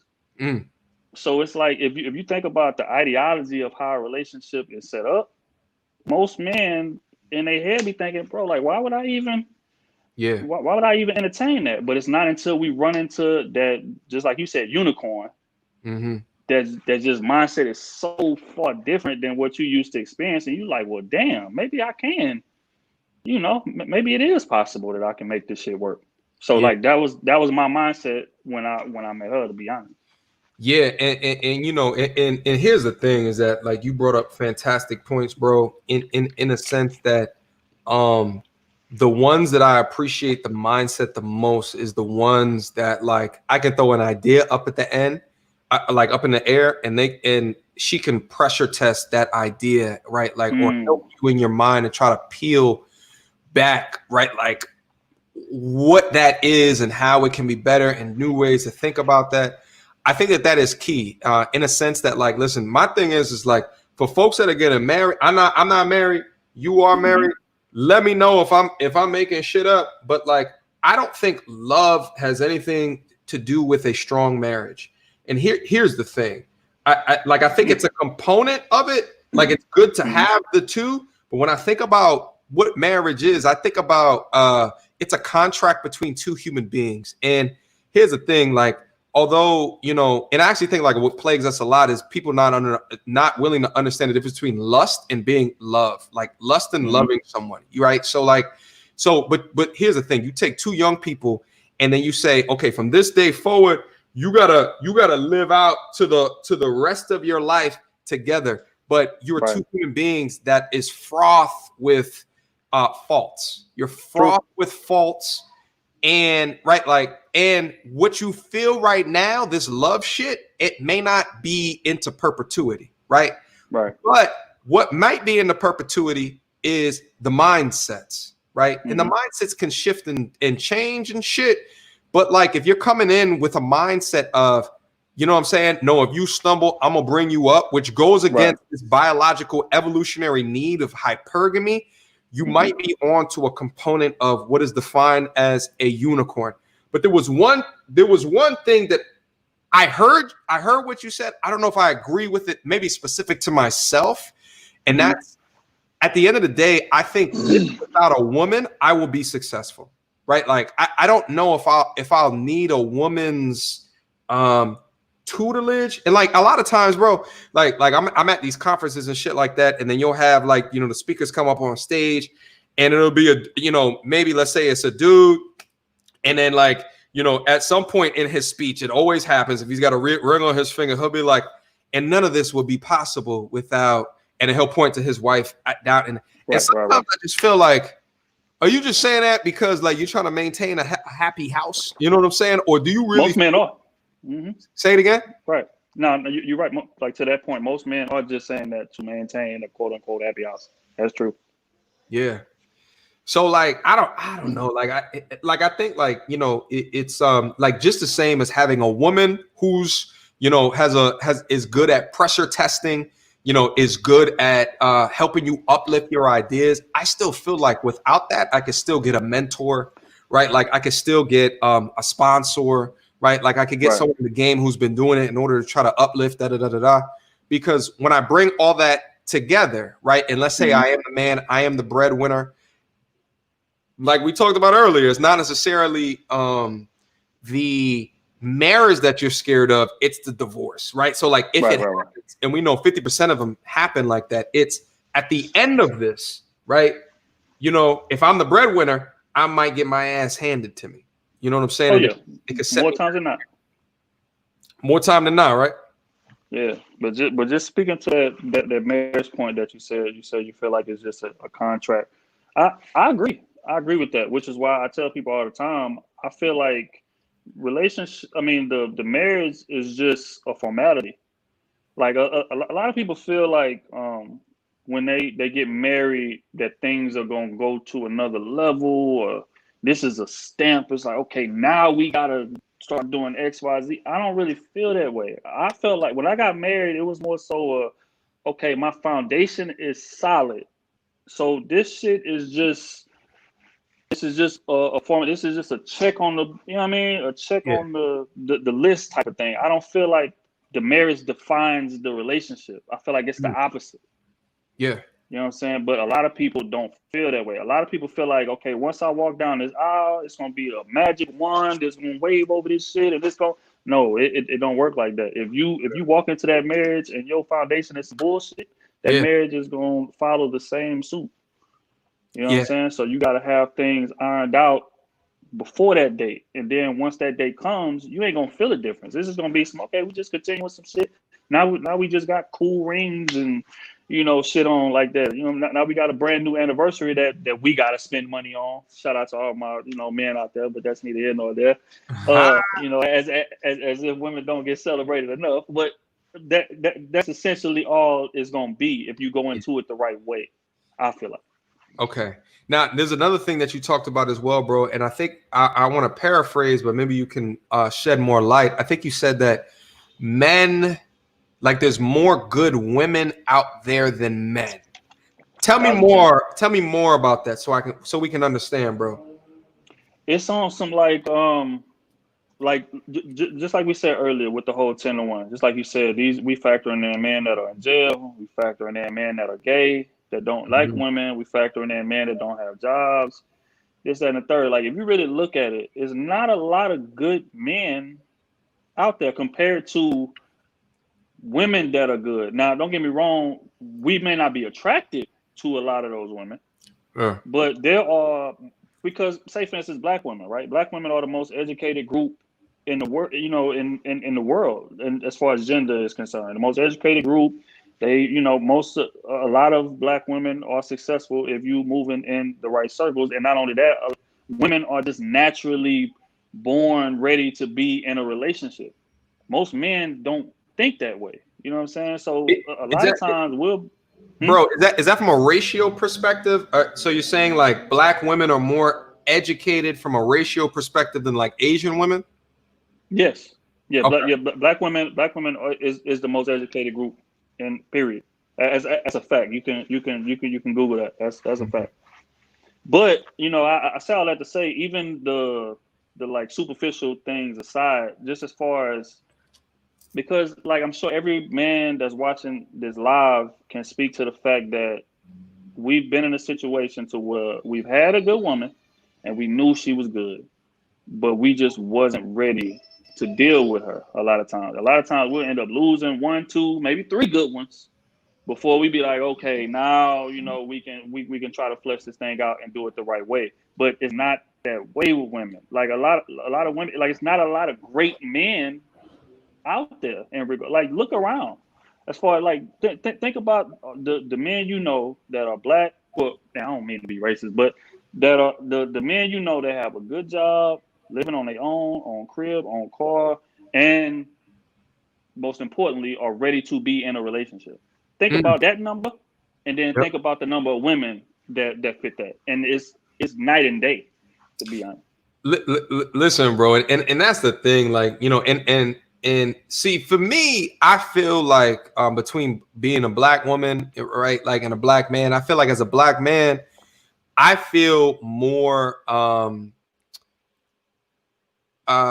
like more of me does not exist, right? Which, we talked about economics earlier, right? Like, I feel like for my, degree of education, for, not ever being arrested, not having kids, no felonies, like, there's not a lot that get to my age and can hold those accolades as being a black man. From a black woman's perspective, I agree with the total aggregate numbers. However, here's part of the problem is that when we consider components of being a man and being a woman and understanding what makes a good relationship, like what makes a good, right? Like, and I think like what has to be cinched, signed, sealed, and delivered is a man that understands his role as a masculine man and a woman that understands her woman as a feminine woman, and I think like, and there's a lot of ideologies that have permeated into our culture, which weren't created by us, but because of the benefits of, let's call it out, feminism, because of the benefits that are promoted within. Now, I'm all with the ideas of feminism that, you know what I'm saying? Like equal pay for the same job and same education. I'm with all that shit, but I'm not with the components of it that emasculate a man for the sake of being masculine, that claim superiority over a man, or that claim like gender equalness in the task that we may or may not do, right? Like weightlifting, for like firefighter. That's probably a good example, right? Like we have different body shapes and structure, right? So like, but there's degrees and agenda that have pushed within that, and also being independent, right? Like in all the different variations of independence as it comes into their mind. So like, although I would say from a black man's perspective, there's less of us. From a black woman's perspective, there's more of them, but there's also a lot. And like, this is just my anecdotal without looking at the numbers, the data. There's a lot that are weighed down by the things that I was just purporting earlier, but then also they're weighed down by this new coming of technology, the Tinders, the Bumbles, the Instagrams, where, they look up on their DM list and, they put up a photo for validation and they put it up and they see all the kissy faces, the heart eyes, the squirt emojis, and they get all that validation. So then they don't necessarily need that validation because they can sit within their independence and not need it from a dude that might be in their DM list that's treating them well and right. So it's like, I don't know. So I hear what you're saying, and I'm trying to I'm brainstorming as I'm talking, bro. It's like I agree that there's less men than women, and black men than women available, and I agree with that. But from the way that we've have socially set up and structured success from a dating relationship, I don't know. Like it, then I don't know. I think it starts to even out. But we can agree to disagree. I don't know if you have something to say, bro.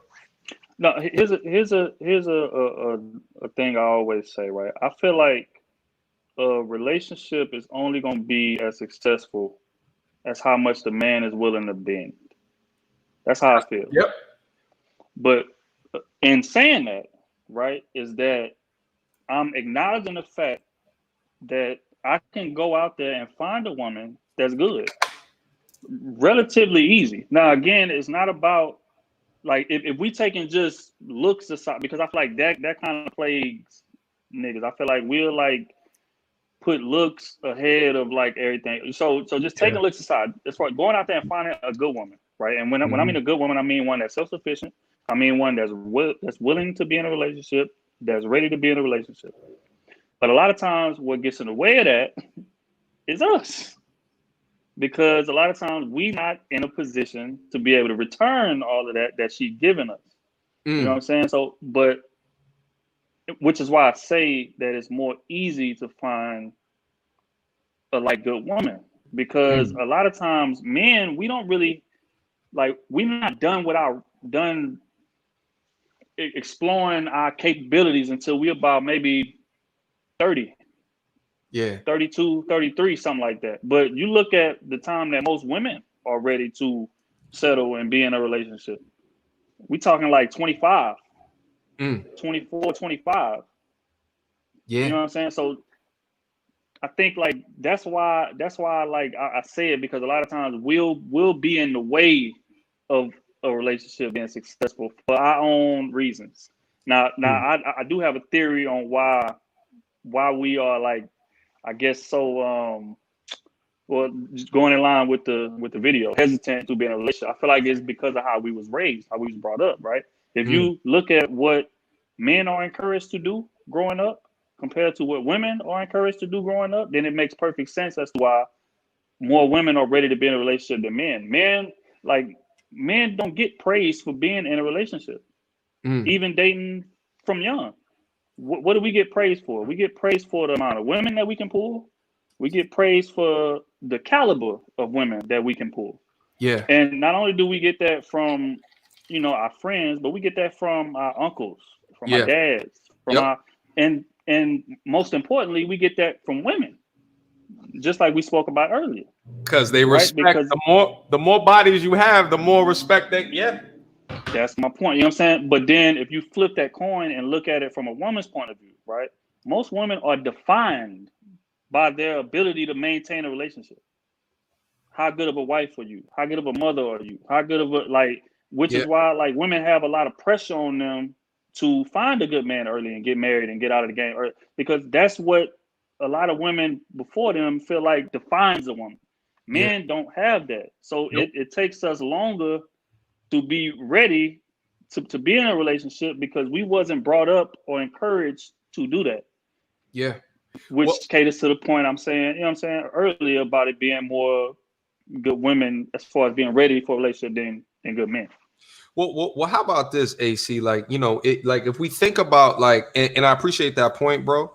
And the thing is like, if you think about like that dynamic that a subset of men were taught, and I would argue it's a high abundant, it's a high level of abundance mindset thinking within that a man's worth, and this is right, wrong, or indifferent, but it's where a lot of us came from, is determined on what they can pull. And a lot of dudes who are high abundance dudes can sit well within that reality. Right, they can sit well within that, and then they determine a component of their masculinity based off of. I think it's the wrong information to teach, like as a man, and I'm gonna try my damnedest if I ever have kids not to try to instill that within the boys, right? Like that won't be something that I instill, but there's a large component of us that are there. I was there too. You talked about earlier, when it rang true for me. I talked about a channel. I probably had 5 to 6 potentials. That could have been extremely long term, but I got a lot of life to live. My hairline is still doing what it needs to do. The grades are not so I'm out here. You know what I'm saying? I'm 34. I'm turning 35 in 2 weeks now, like a week, 2 weeks from now.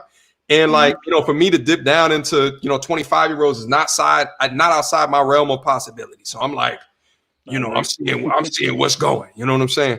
But at the same time though, I think if you look from a woman's perspective, and you brought this up, what you said is that a lot of their, I'm a paraphrase, a lot of their value is derived on the man that they ascertain, right? Like, that's a fact. And that's why the highest level and degree of what that is marriage. That's like the ultimate form of validation. They've made it at that particular junction and that point. So here's my argument. Here's my thing. On this thing called life, right? As dudes go off in that abundance mindset and they're doing their thing, but as women are going off in their life and they're trying to ascertain But here's one of the problems that I have. Like, if you go ask like any woman, right? Like who's between the ages of, let's say 20 to 27 and you ask them a simple question of what do you bring to the table? Often either they get pissed off of that question, right? Or just say, I am the table. So here's my right. Not to cut you off, but if you ask most women, what do you do for a living? They'll get pissed off. But continue. Facts. You're right. Facts. So my thing is, right. So here's my thing. If they are unable to answer such a base level question, but you expect me to stop all of these things that I might contribute within my masculinity, and let's face it, I'm a hunter-gatherer. You're a hunter-gatherer. You know what I'm saying? To hunt and gather viscosity is something very fulfilling about that, especially in your 20s. You understand what I'm saying? True. So in order to make me stop that lifestyle, there has to be a business case that makes sense. It might be within me understanding that you're gonna ride right, wrong, or indifferent. It might be ideologies that you said is the reason why you got married. But here's my thing is that, like, you know, and I don't know how long you've been out the game. I'm still in the game. This 3 years. How long, bro? 3 years. 3 years. So, okay, so you was involved in a little bit of it at least. I'm not sure how long your relationship was, but like this Tinder, Bumble, you know what I'm saying? Like this whole this Hinge lifestyle, this Hinge culture, you know, this start texting you, you know, and just ghost you shit. This whole ghosting shit, like they wasn't doing that 30 years ago, bro. They wasn't doing that 30 years ago. That's a fact. You know what I'm saying? So I say it's rough out here for boys, man, which is why I be trying to like pass the game down as much as I can. What's crazy is I'm married, but I be advising dudes like take your time, bro. I just got lucky, to be honest, because like I said, if I would have missed her, I'd probably still be single. Especially like because the older you get, the more familiar you get with how all of this shit works, and you realize how shallow it is. Yeah. And it just disheartens you. It turns you into like, you know what? Okay, I'm about to just start hitting chicks. You know what I'm saying? Just dealing with chicks on my own time. Like if she try to get serious, I don't really want to get serious because more times than not, I got a feeling that it's on some shallow type shit. Especially with social media getting as big as it is, you got chicks out here that like base they validation on how many likes they get. You know what I'm saying? Like they base who they date on how lit he is. Facts. They base whether or not they like their engagement ring by whether it go viral when they post it or not. You know what I'm saying? So it's that kind of thing filtering into it. So I mean, I get what you're saying, 100%. Yeah. You know, and you in Houston, so you may be more closer to that. Like right, like between Houston and Atlanta, those are like the Black Hollywoods. You know what I'm saying? Like there's a degree of Hollywood within both those cities in the Black community. So you are. I mean, I'm from New York originally. I'm in the Midwest right now. So like, but there's less where I'm at right now. But at the same time, man, you know, the establishing of your value off of the likes is, man. I mean, it's a digital equivalence of. It can quantify. It quantifies. I know that we had a question on my last streams, and we were talking through being able to quantify happiness, and a lot of people that's down in the chat had a problem with that. But like, you can damn sure quantify validation, right? And social media worth. You see what I'm saying? Which goes back to what we said earlier about market value, but again. Going back to what we said earlier about unicorns, right? When I met my wife, we talking like 2008.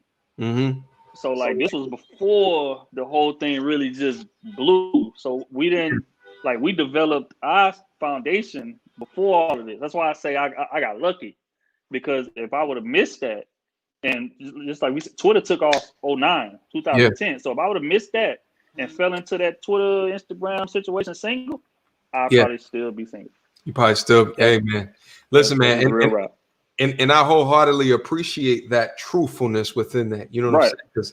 Because as we talked about earlier, without the truth, we can't come to a level of understanding unless we identify the true problems or challenges that we're trying to solve for. So I appreciate that.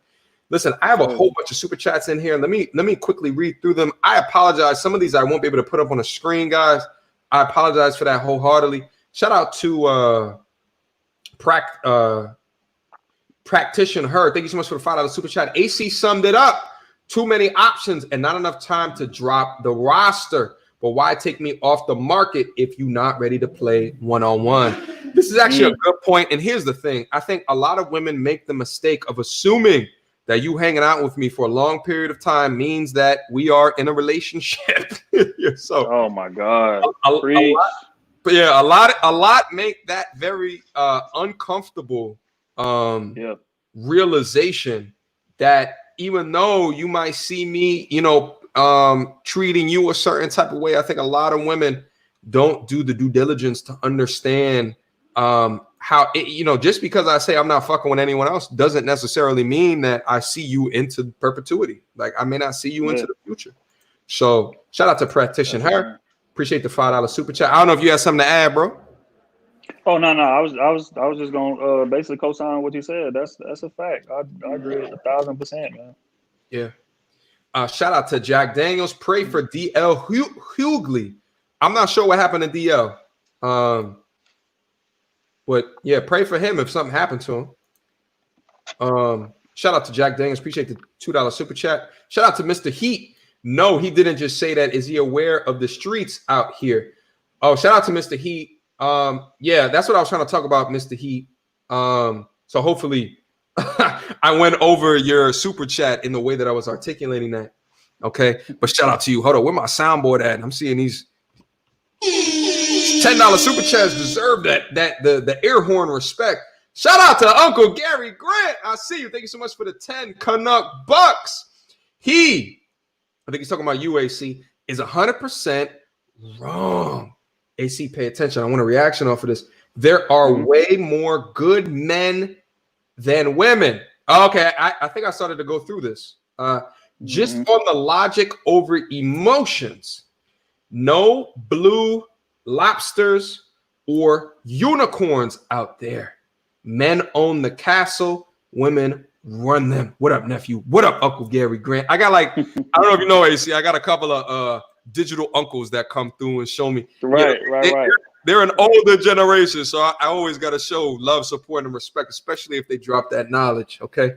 So you heard what Uncle Gary Grant said, bro. Anything to say off of what he was saying? Definitely. Basically, what he's saying is that men think with logic and women move with emotion. But I'll ask the question, right? If men move based on logic and we still choose to fuck up anyway, doesn't that make our offense worse than women who move on emotion? Well, here's the thing, bro. I don't think that dudes who get married and then mess it up, right? Like they step outside, they get caught. I don't think that's working off of logic because, or at least it's not logic before they got married. Because here's my thing. Why put yourself at that level of bullshit to get half your shit taken if you knew this wasn't the one for a degree? Like, to me, that makes sense, but that's because I work with the idea that 1 + 1 is going to always equal 2 no matter what. Right. So my thing is why dive deep into something when you're 22 years old when that will be the only viscosity that you will have in the perpetuity? Which is what I was going to say. So if we know better, and we still go against that, how does that doesn't classify as a good man to me? You know what I'm saying? Because if we, that's just honest. That's not taking a shot at us. That's just saying no. But a lot of times when we fucking up, we know what we doing. We know what we risking, but we do it anyway. Because it's just like, okay, shit. If I can get away with it, I'm gonna try. But if it all go left, then hey, man, So again, the logic over emotion argument, I can't really buy that because that works against us if we gonna make that situation. Because when you reacting on emotion, that means that you're not conscious of everything around you and the repercussions of what your decision is gonna be. But we move on logic, so that means we are. And more times than not, let's just be honest, the downfall of relationships are based on some shit that we do. That's just honest. Well, here's the thing, bro, and I think that this what I'm about to say is very true for the Black community, and I think that there's a lot of us that look like us that move with a lot of emotion. There's a lot of men that move with a lot of emotion. That's true. And they say it's logic, but it's not. It's a lot of emotion. And I think like this is something that I've said on the channel. There's too much of us with melanated skin complexion that have been overmothered and underfathered. Okay. That's true. And here's the thing, like I think like if you work well within true logic, true analytics, right? True rationale, right? Like you wouldn't then make that decision if you don't think it's a good, right? Like truly, right? Like, and we have so many examples of those that look like us that act in emotion that end up killing us. You see what I'm saying? So I don't want to take it there in that particular conversation, but I say all that to say I think there's a lot that attribute what it is to be a masculine man in our culture, which right, wrong, or indifferent is not true things that should be considered in masculinity. Like you know, we talked about earlier, our uncles. You know what I'm saying? You know, any high-ranking male, masculine, right? Like had attributed the more bodies leads to more masculinity, and right, like, and that's my thing. Like, I think what that attributes to is a higher sexual market value, but when it comes to living in a degree of rationality, right, integrity, respectfulness, right, like it doesn't sit abundantly well for me, right? Like I think there's components of us that require that from a hunting gathering perspective. But you know, when I think about like what it truly means to be a well-fulfilled, legacy-driven man, it's they won't write the body count on your tombstone. True. You know what I'm saying? Yeah, which brings me to a great point that I have. It can be argued that men are just as emotional as women are. We just communicate it in a different way. To whereas women are more outwardly with it, crying, yelling, acting a fool. But men are seethed on some shit. You know what I'm saying? Like, just look at the whole cheating thing, right? When we cheat on a woman, most men expect that woman to take us back. That's just a fact. Even if we don't say that. You know what I'm saying? So, and more times than not, they do take us back. But let that woman cheat on him. Talk about emotion. Like it's dudes that are killed that girl. Killed that girl, tried to fight the dude, tried to fight her brother's cousin, all that, just because he got cheated on. To whereas a woman get cheated on, take that to the chin, she may, you know, talk her shit and like put you through hell. But more times than not, it's not gonna go as far as it'll go if it's a man that gets cheated on. And even so, even aside from that, in the whole talking stage, right? When we talking to women, a man can have 5 or 6 chicks on his roster, right? But we expect her to just be dealing with us. So we'll have 5 or 6 chicks on our roster, but if we see her post a dude on her Instagram story or on her Twitter, oh wow, word, really? That's what we doing? So that qualifies as emotion. Again, we just express it differently. Men will sit on it, let it eat at us, and just do some irrational shit. Compared to a woman being emotional, when the shit first hit her, she gonna react immediately. But it's the emotion goes both ways, and we gonna keep it real. Well, you know, here's like a you know, when you think about that like emotional equation, I think like, and I was actually having a discussion about this last night with a whole group of us, and like one of my contentions is I just think like men love harder than women. From what I think we love harder and we love more true because we love we love across and down. So we're not doing it because of the things that you're bringing in right now, right? The social media likes that we can see right now, the amount of money that you have within it right now, right? Like there's a degree of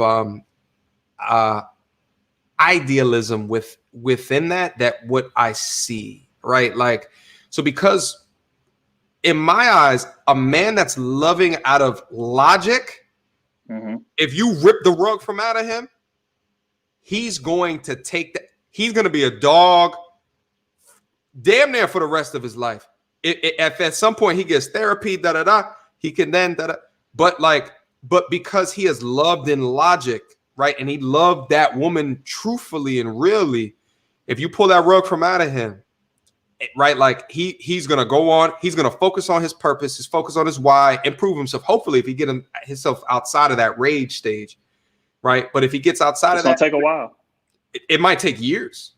It might take years. That's a fact. It might take years. Whereby women grow up crying, they grow up emotional, they grow up right. Like so, and a lot has to be said that I feel like women can.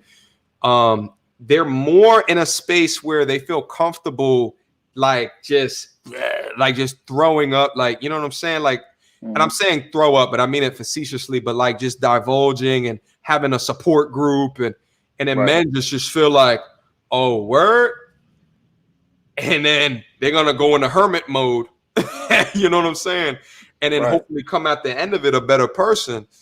But, see, here's a question. Not to cut you off. Come on, brother. Point to the like men love harder, right?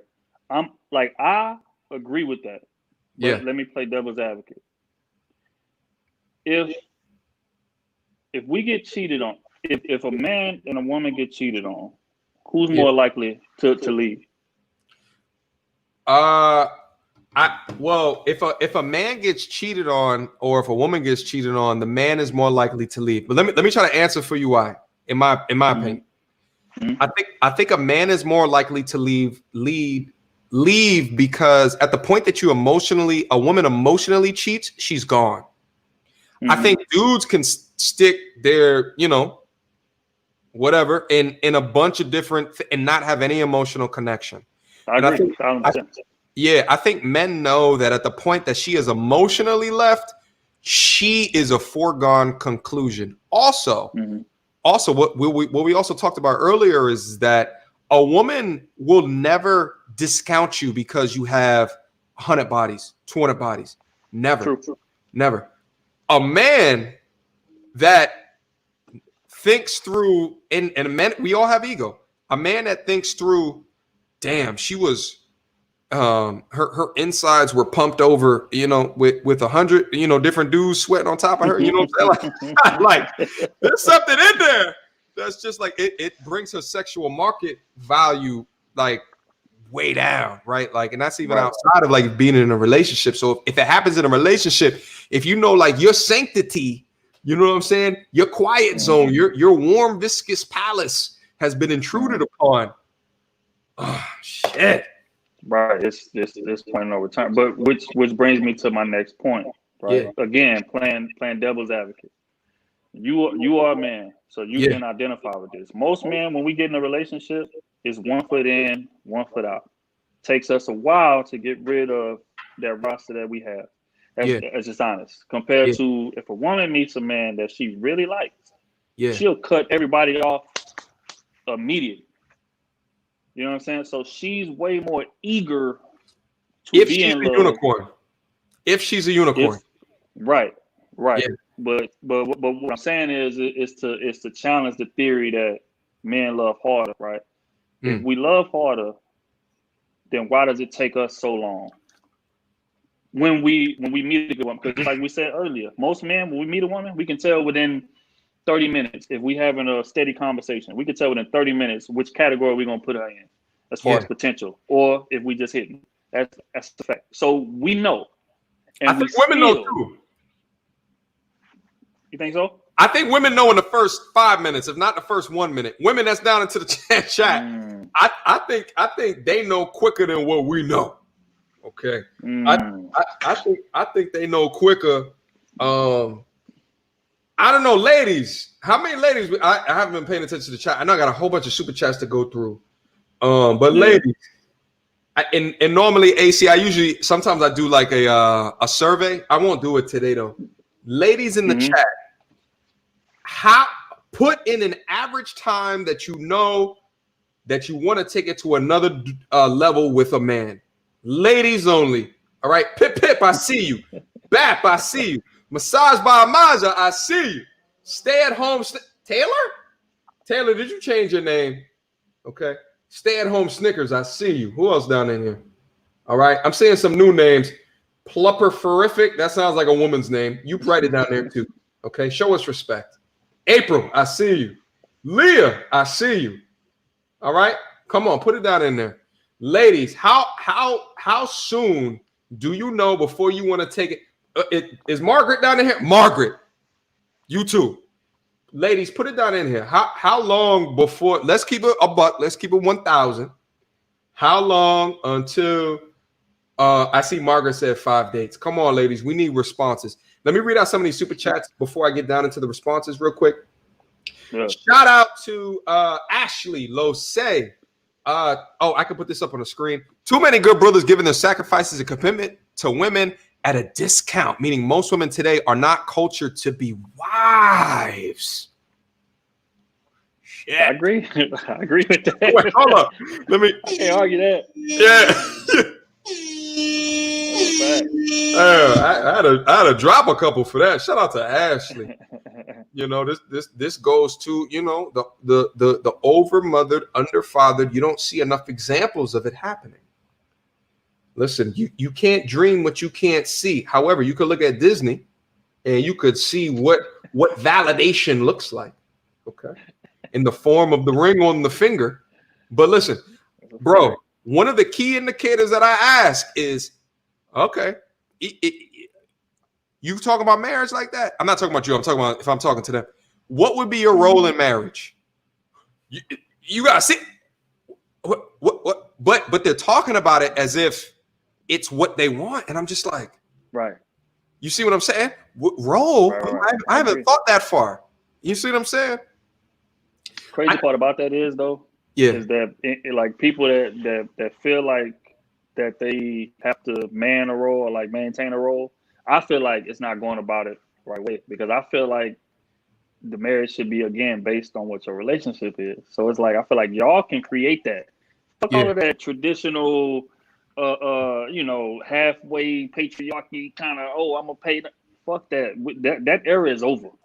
Yeah. Women are making more money. Women are self-sufficient. So it's like, I feel like when you getting married, y'all need to define what it is. Y'all define what the roles in your relationship is going to be. Whatever is most efficient is what needs to be happening. Okay, that's how I feel about it. Hey man, I respect the way that you feel about it, brother. I respect that. Listen, we're up at 2 hours and 10 minutes. We're gonna wrap up here in a second. Like I said, AC is a busy young brother. Okay, I'm a busy young brother. We got shit to do. However, I want to make sure we get a couple of these super chats through. You know what's crazy, bro, is we got, wait, hold up. Let me take this off the screen. We got 2 minutes and 44 minutes into the video, bro. We ain't shit. I say the conversation be good, bro. That's just how it goes. But at the same time, everybody in the chat saying, "Oh man, I appreciate all the game y'all giving us." So it's like, you know, it's love, bro. Man. It's love, man. So listen, I don't think we'll be able to go through. Listen, I definitely I'm gonna go through some of these super chats, but I will let you know, bro. I wholeheartedly appreciate your time. You see what I'm saying? Man, no problem, bro. Yeah, man. My pleasure. This is a dope combo. I think he needs to define what a good woman is. Shout out to Mr. Heat. Shout out to oh wait, hold up. My super chats just skipped. Hold on. Ah, shit. Oh, the chat is blowing up right now. The chat rate is crazy. Hold up. Sorry, guys. There's a whole bunch of super chats I can't put up on the screen anymore. Shout out to Ashley again. Thank you so much, bro, for the $5 super chat. A lot of women don't want to be married today. Look at the single mother rate. And I think a lot of that single mother rate is incentivized by our government. Okay. Yeah, you can make more money being a single mother than being married. Why would you want to be? It's a fact. That is a fact. Yeah, bro. Yeah, we got to talk about it. Look at the single mother rate. That should tell you right there. They don't want a man to run to the crib. Shout out to Ashley. I appreciate the $5 super chat. Shout out to Malcolm. Thank you so much. Patreon supporter in the game. All right. Women are quick to ask each other, where's your man? Yeah, women will shame other women. Okay. That's a fact. That's a fact. They will hold them to that standard and will shame them if they're not in that. Okay. Shout out to Sydney Ware. Sydney came through with the $30 super chat. Just because I respect two brothers getting together into the semantics of Black relationships. Much love, support, and respect, Sydney. I appreciate that. All right. Shout out to Jordan Williams. Thank you so much for the $5 super chat, Jordan. Young boys are raised to like a 10 with an attitude over a 6 with goals. That is a fact. I've struggled with that throughout my entire life. Man, you know, I mean, here's the thing. I want them to look like a video vixen, but not be on Instagram. You know what I'm saying? Right. I'm struggling with that. As a fan, and it's hard again because this is the attention era. Like, it's no currency right now greater than attention. To most of these people in this area. That's a fact. Especially because the attention is profitable, right? The more attention that you get, you can make a business out of it. Exactly.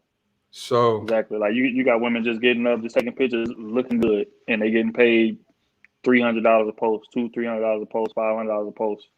Yeah, that's facts of what we're dealing with. So, hey, listen, bro, let me read this super chat and let me go run to the restroom. As I read this, AC, shout out to Pip Cheerio. Okay, AC is apps. I can't bring it up on the screen right now because it's too far back. Shout out to Pip. AC is absolutely right. Girls are raised to fulfill social roles more than boys, which is why so many women are eager to be in a relationship and why womanhood is so often defined by having a man. Bro, I wanted your reaction to that, but let me go run to the restroom real quick. I'll be right back. Yeah, no, I agree. I agree 1,000% with that, man. I feel like far too often, like, which is crazy to me because you got women that'll, just like y'all said, that'll shame other women for not being in a relationship, and that's ridiculous. You know what I'm saying? Like, women should be defined by what she's accomplishing. Her accomplishments, her values shouldn't be tied to, you know, whether she can keep a man or what type of man that she can keep. In my opinion, that's just flat out ridiculous. But men, when we growing up, it's like I said earlier, like, we don't get encouragement to be in relationships from nobody. Most times, like, men don't even have a legitimate example to go on as far as how to be a good man in a relationship, because a lot of times the relationships that we looking at is failing. So it's like, why would I take advice from you and your relationship trash? You know what I'm saying? So we left to kind of fend for ourselves on our own, figure it out on our own, in the midst of getting praised for doing the wrong thing. You know what I'm saying? So I feel like that's why it's like a, you know, hold up in regards to, you know, men being quote unquote ready for a relationship, because that's a big ass transition to make when all of your life you've been getting praised for how many hoes you can pull or how many, you know what I mean, how many women that you can pull, and then all of a sudden you meet a woman that you feel like is ready for a relationship, and now you're supposed to just flip the switch and just be a great man in a relationship. Shit, I don't even know what that looks like. You know what I mean? So that's the struggle.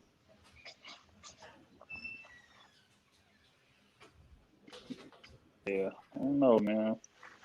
Oh, all right. Listen, man, I my bladder was about to pop. It's all good.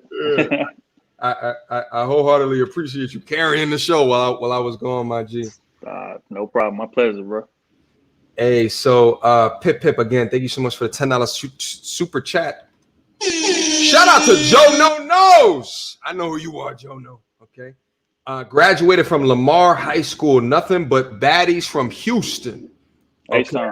I live in ATL in Houston, and my hometown holds it down. Shout out to Joe No. Yeah, he's Lamar High School. You familiar with Lamar? Yep. Yeah. That's an age. So my boy JoJo went to Lamar. Yeah. Listen, every time I go down to Houston, I take a look around and I'm like, oh shit.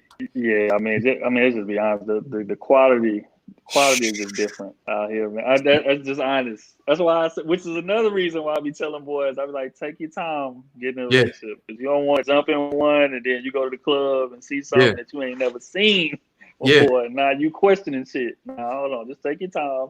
Yeah, you know, get all of your jump shots up and then come back around to the facts. You know what I'm saying? You got to go down ready and prepared, bro. And here's the thing, like, here's my experiences down there. So like if I was to think about like the black metropolises, right? Like DC comes up, that's Chocolate City, right? Atlanta, of course. All right. New York they're there for sure, but there's so many others there is that it gets drowned out, right? Like, so it's not like a concentrated, but like Houston, sheesh. Yeah, man, it's and I feel like the women in Houston are a lot more forward. Like if they see something and they want something, they will make it known. That's a fact, which is why it'd be funny because I'll be on Twitter all the time. I'll be seeing dudes be like, "Man, women don't never approach you," and I'll be like, "What women are y'all talking about?" Because they will. Chick like you, she'll pull up on you, buy you a drink. Yeah, pull up on you, and she sparked the convo. So it's just like, they put in work. Listen, I was in Houston, and I'm not even gonna lie. I got the day it was me and my mans. We went out to a bar. And then a chick came over to our table with drinks. Didn't know her. Came over to our table with drinks. Put it down on the table and said, "Yo, we doing shots." And we was like, "Oh, yes, we are." Yes, we are. All right. Shout out to Doggy. Thank you so much for a $2 super chat. Pip. Women aren't held to any standards. Don't play. Shout out to Uncle Gary Grant. Thank you so much for the 5 Canuck bucks. Black women are not the most educated. They are the most enrolled. Check your facts. That is a talking point. Let me speak with your guest, please. Listen, here's the thing, AC. When you said that earlier, I wanted to go into my data bag, but I just didn't have the resources available to me. I thought that right, like if you think through the most educated. Right, like in terms of prestigiousness of the schools, right? From ratio, that's something different. Yeah. Right.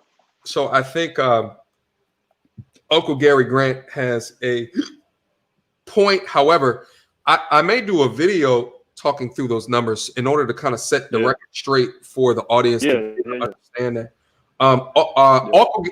Uncle Gary Grant also too. We don't have much time. As well, my G. So, but AC will be coming back for sure. We gotta have you, bro. Last couple. Shout out to the good men. Left eye burnt a whole house down. Stop lying. I see that. That's true. She did. That is true. Shout out to the good man. Thank you so much for the $2 super chat.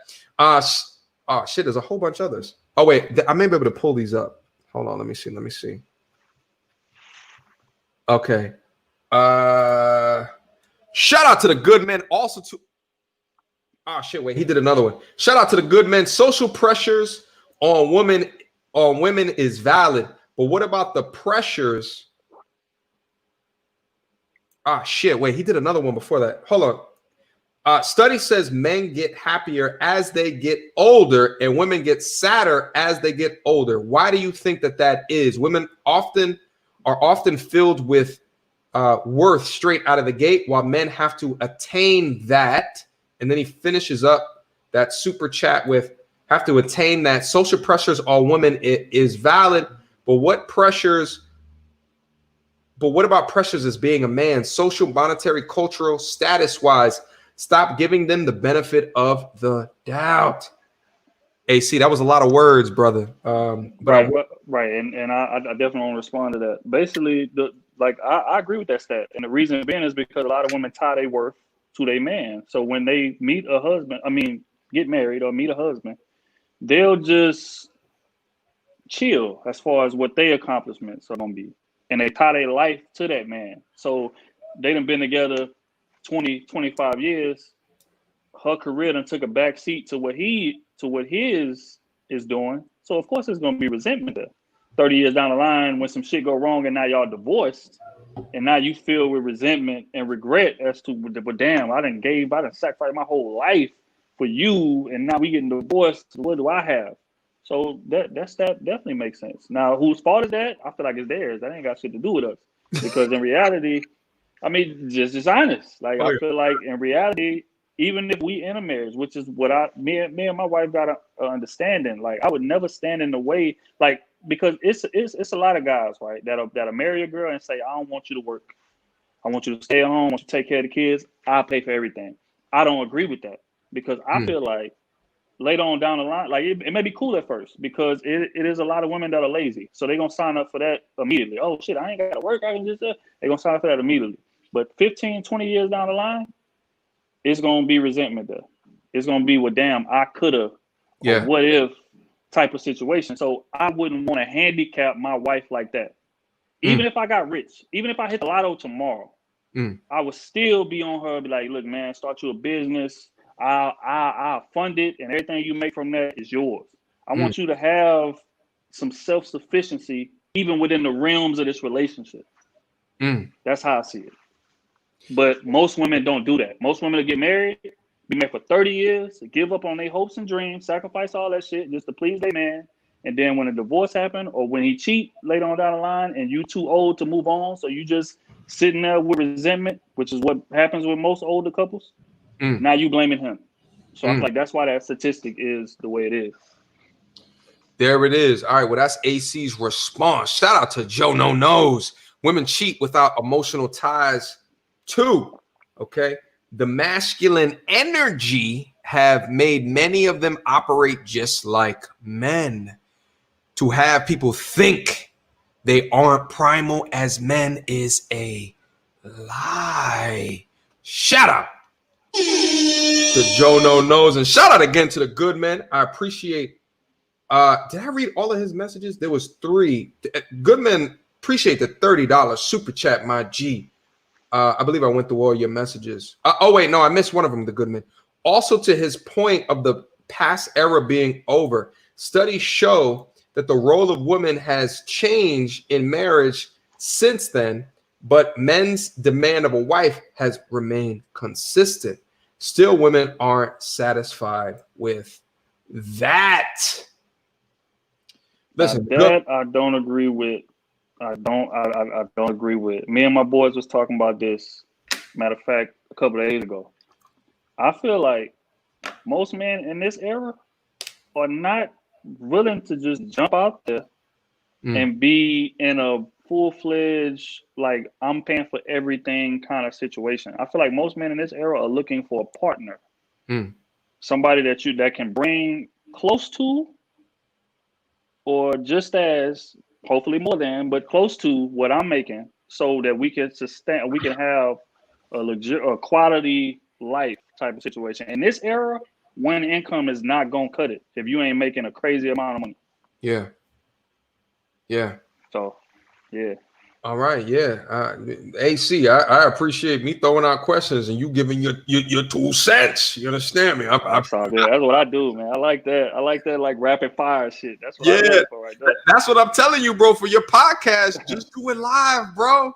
Do it live. Right. I mean, I'm trying to tell you, like, you know, this is technology has afforded us a degree of communication unlike one that we've ever seen before, like as a species. It's dope to be me and you having a conversation, but we can enter other people into the conversation in a way to try to uplift the learning, uplift the education. So I don't know. It's like, you know, you could do podcasts and pre-recorded, but there's got to be some type of menu that also stands up a live stream of sorts, man. I think it's dope to be able to do. Shout out Patreon, long time Patreon supporter. Shao Kahn Shoulder Charge, who, by the way, I had to send $75 because of the MTR bingo. I actually forgot to bring that up last live stream. Yo, AC, they did a Shao Kahn put together like a bingo, and it was like, you know, the BINGO, and it had like all of these like things that I do on a stream. And then like during the stream, at the end of the stream, it was like a 4-hour stream. I went back later and we went through and X'd all the ones that I did during the stream. I'm like, damn it, I did do that. But then at the end of it, there was no bingo. Shao Kahn went back later and then found the receipts of one box that I did do. You know what I'm saying? So I ended up, so I sent them $75 because I felt like, you know, he absolutely deserved it for putting it together and coming back and showing the receipts. So he won that contest. Okay. That's dope. That's dope right there. I like that. Yeah, it was a fantastic idea. So I had to show him support and respect off top of that. You know what I'm saying? I actually think men are more emotional in a sense that men feel emotions in a more intense and focused manner. I think I'd agree with this. Women's emotions are more erratic in direction. Right. Facts. But don't confuse that with having a deeper emotional depth. I am 100 with this. AC, how do you feel about this one? I agree 100% because that's, say for instance me, I can use me as an example, right? Like if I get cheated on, my mindset is gonna go to some elaborate plan of revenge. Now I may not show it. Again, a woman get cheated on, she crying, yelling, slapping, all that. We ain't doing that. Most men not doing that. But if it happens to me, my mindset is on some like, okay, let me try to hit your friend, or let me try to hit your enemy, or let me like, it's gonna be on some diabolical type of shit. You know what I'm saying? Which is why I can wholeheartedly agree with that. Like, and then on top of that, after I do it, you done.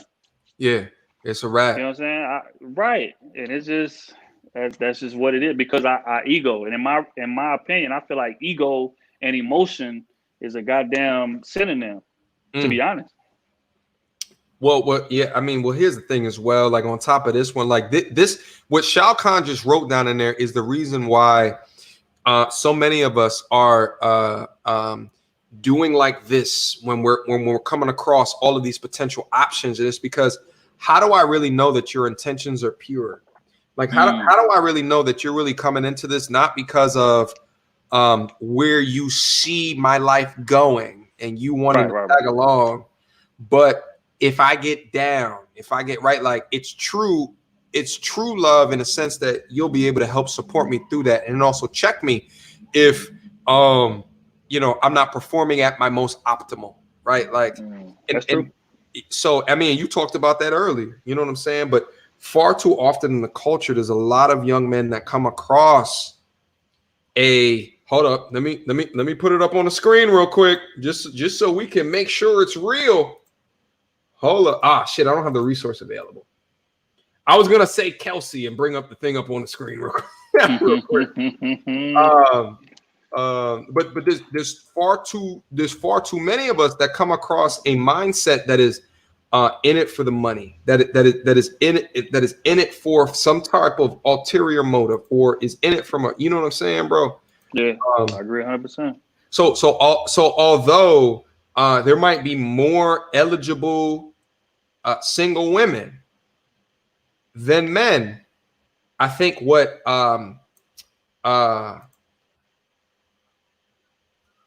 components of confusion that is thrown into that outcome of that data is the state of the mindset.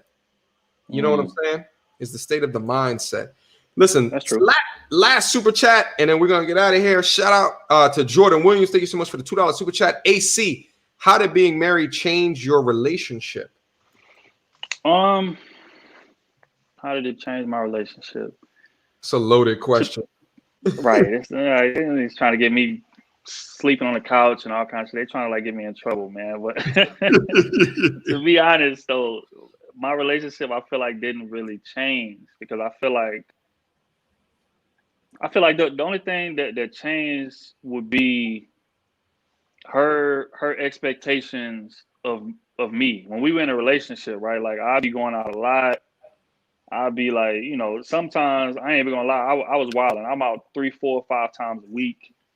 Some situations like that, you know what I'm saying? But when you get married, in a woman's mind, all of that is supposed to chill out. You know what I'm saying? So she'll be on me more about that kind of shit. But as far as the dynamic side relationship, I don't really feel like it changed too much, again, based on what I said, because I feel like we did it the right way. We came into it with a solid foundation. So it's not, this marriage ain't a stamp of approval, or this is not a measure of our, you know what I mean? So like, we didn't look at it that way. We looked at it like, okay, this is just a formality. It's gonna be just some cool shit we can video and show our kid later. Yeah, you know what I'm saying? And then, but yeah, you know, but as far as my mindset, my mindset changed after I got married. Now it didn't happen immediately, but it happened maybe like 6 months to a year in. I started thinking about legacy. That's something that I've been on heavy lately, like legacy.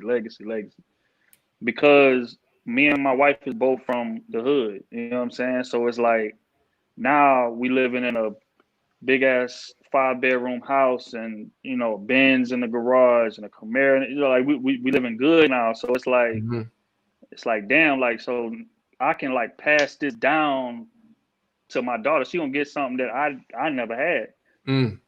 And when you marry, and it's just like, okay, I want my name to mean something when I leave here, because I feel like as a man, like the measure of your success in this life, I feel like it's how people gonna come up to your kid and what they gonna say about you after you gone. So it's like legacy became super important after I got married. Yeah, I mean, it's a fact, bro. And you know, I think different men define legacy different ways. Some define legacy like if I was to ask my pops legacy would absolutely be me, is what he would say. And I know that, and knowing him and knowing the things in his life that he sacrificed to make sure that I was a contributing member of society. You know what I'm saying? Yeah. So, but he did different things to sacrifice himself in order to contribute to legacy and what that is. And for the dudes that are listening in the chat, like, you know, your legacy may not be tied into a kid. It may not be tied into marriage. It may not be tied into, you know, having your name on the side of a building. But here's the thing. Figure out what your legacy, okay? Figure out what your impact, right? What it should be, all right? Preach. Figure out and take your time. And here's the thing. I still don't know what mine's going to be, but I know I'm on a path. I'm on a roll. AC has articulated a component of his legacy, and I'm sure he's still on a path. He's still on a roll. He's still trying to figure it out for himself. I mean, we're two young brothers, you know. It's not to say we have it all figured out at a particular time in our history. However, okay, you got to figure it out. You got to put yourself to the uncomfortable task of figuring it out, right? It's uncomfortable. Because the fact of the matter is that if you leave this earth as a man and your kids can't benefit on the work you put in, then you failed. That's how I see it. You know what I'm saying? So it's like this mindset came after I, 1, got married, and 2, turned 30. Then it became sharp, crystal clear. Yeah. It's like when I leave this earth, I want my kids to be able to benefit from what I done put in. And if they can't, then I wasted however long that I was on here. I failed them. I definitely hear that, bro. To me, part of mine right now is being able to give back knowledge, right? Each one teach one to reach one, right? Like, you know, you can't reach. Yeah, like you can't help fortify ideas of equality without giving back from a more advantageous position, right? Like if we've gotten there, it is within us to be able to inspire back, to give back, to show that there's something outside of being in sports and entertainment, right? Like there's other ways to do it, high integrity ways to do it, outside of what media told you that you should do, right? Or the block general told you that what you should do. You understand? So, especially coming up in the neighborhood, like I said, man, the city that we came up in, man, we didn't know no YouTubers, we didn't know no lawyers, no doctors, no, like speaking of what you said, our only way out, how we seen it, was either in the refinery, because we in Houston, we in the South, that's what's big out here, that's where the money is at. So it was either the refinery or being an athlete or selling drugs. It was one of those three. You know what I'm saying? But I had to leave the city to realize, okay, it's a big ass world out here. So it's way more ways for me to get this money. So which is why I commend you for passing that knowledge down. Not only to, you know, the people in the chat, but shit, you done gave me game. You know what I'm saying? That I plan on leaving this. And just like you said, that's what it's about. It's about passing the game along, bouncing ideas off each other, because it's room for all of us to eat out here. So the people that don't do that, you know, they just in the way. Yeah, facts, bro. You know, and I appreciate that. And what Jay say? Legacy. Real rap. Excellence, baby. You gonna let them see. You know what I'm saying? Shout out to AC. Appreciate you for coming through, my G, wholeheartedly. I appreciate the tutelage. I appreciate the perspective. Just real quick before we get out of here, I just saw a couple of super chats that's down in there. Shout out to Uncle J Doe. That's my other uncle. That's my other uncle. I love looking at in shape bras while I eat. Good. Where you at, Uncle J Doe? Where you at? In shape bras. You in the crib? You in the crib? Oh, wait a minute. I get to it. One of the ones at the top said, "Oh, fam in the strip club, masked up." Oh man, so I gotta get to it. You right, you gotta get to it, but he's coming through to the live chat in the strip club. Listen, just turn around that camera and let him and let the strippers see what's happening. You understand? Right. We got too much excellence in the building. You understand me? Shout out to my digital Uncle J Doe. Appreciate you for coming through in a time where you have other things that could be taking up your attention. So I appreciate you. Shout out real quick to the introspective male. I appreciate you, my G. As per usual, straight out of South Africa. To the MTR times Krew Season Legacy Fund. Salute, my G's. Shout out. Straight out of South Africa. Appreciate you, my G. Last but not least, I love looking at in shape. Oh, I read this one before. While I eat good. My man out there. My man having a great time. Having a great time. He's in Charlotte. So he, strip clubs down there are fantastic. You know what I'm saying? Fantastic. Listen, AC, I appreciate your time, my G. I appreciate your perspective. And I know like we've only made it through hold on, let me oh shit, I might have lost the resource. We only made it in like 3 minutes. 2 minutes or something. Bro, but that just goes to show of like the conversation that you're sparking. You know what I'm saying? It just goes to show. So we appreciate the content. I'm a keep on sending people over to you. You know what I'm saying? Like, I'm gonna try to support as much as I can. Feel free to leave the contact again. I know you got a Twitter, you got an Instagram, you got a YouTube page. I know you got a podcast. You want to plug the podcast as well? Have you started that yet, bro?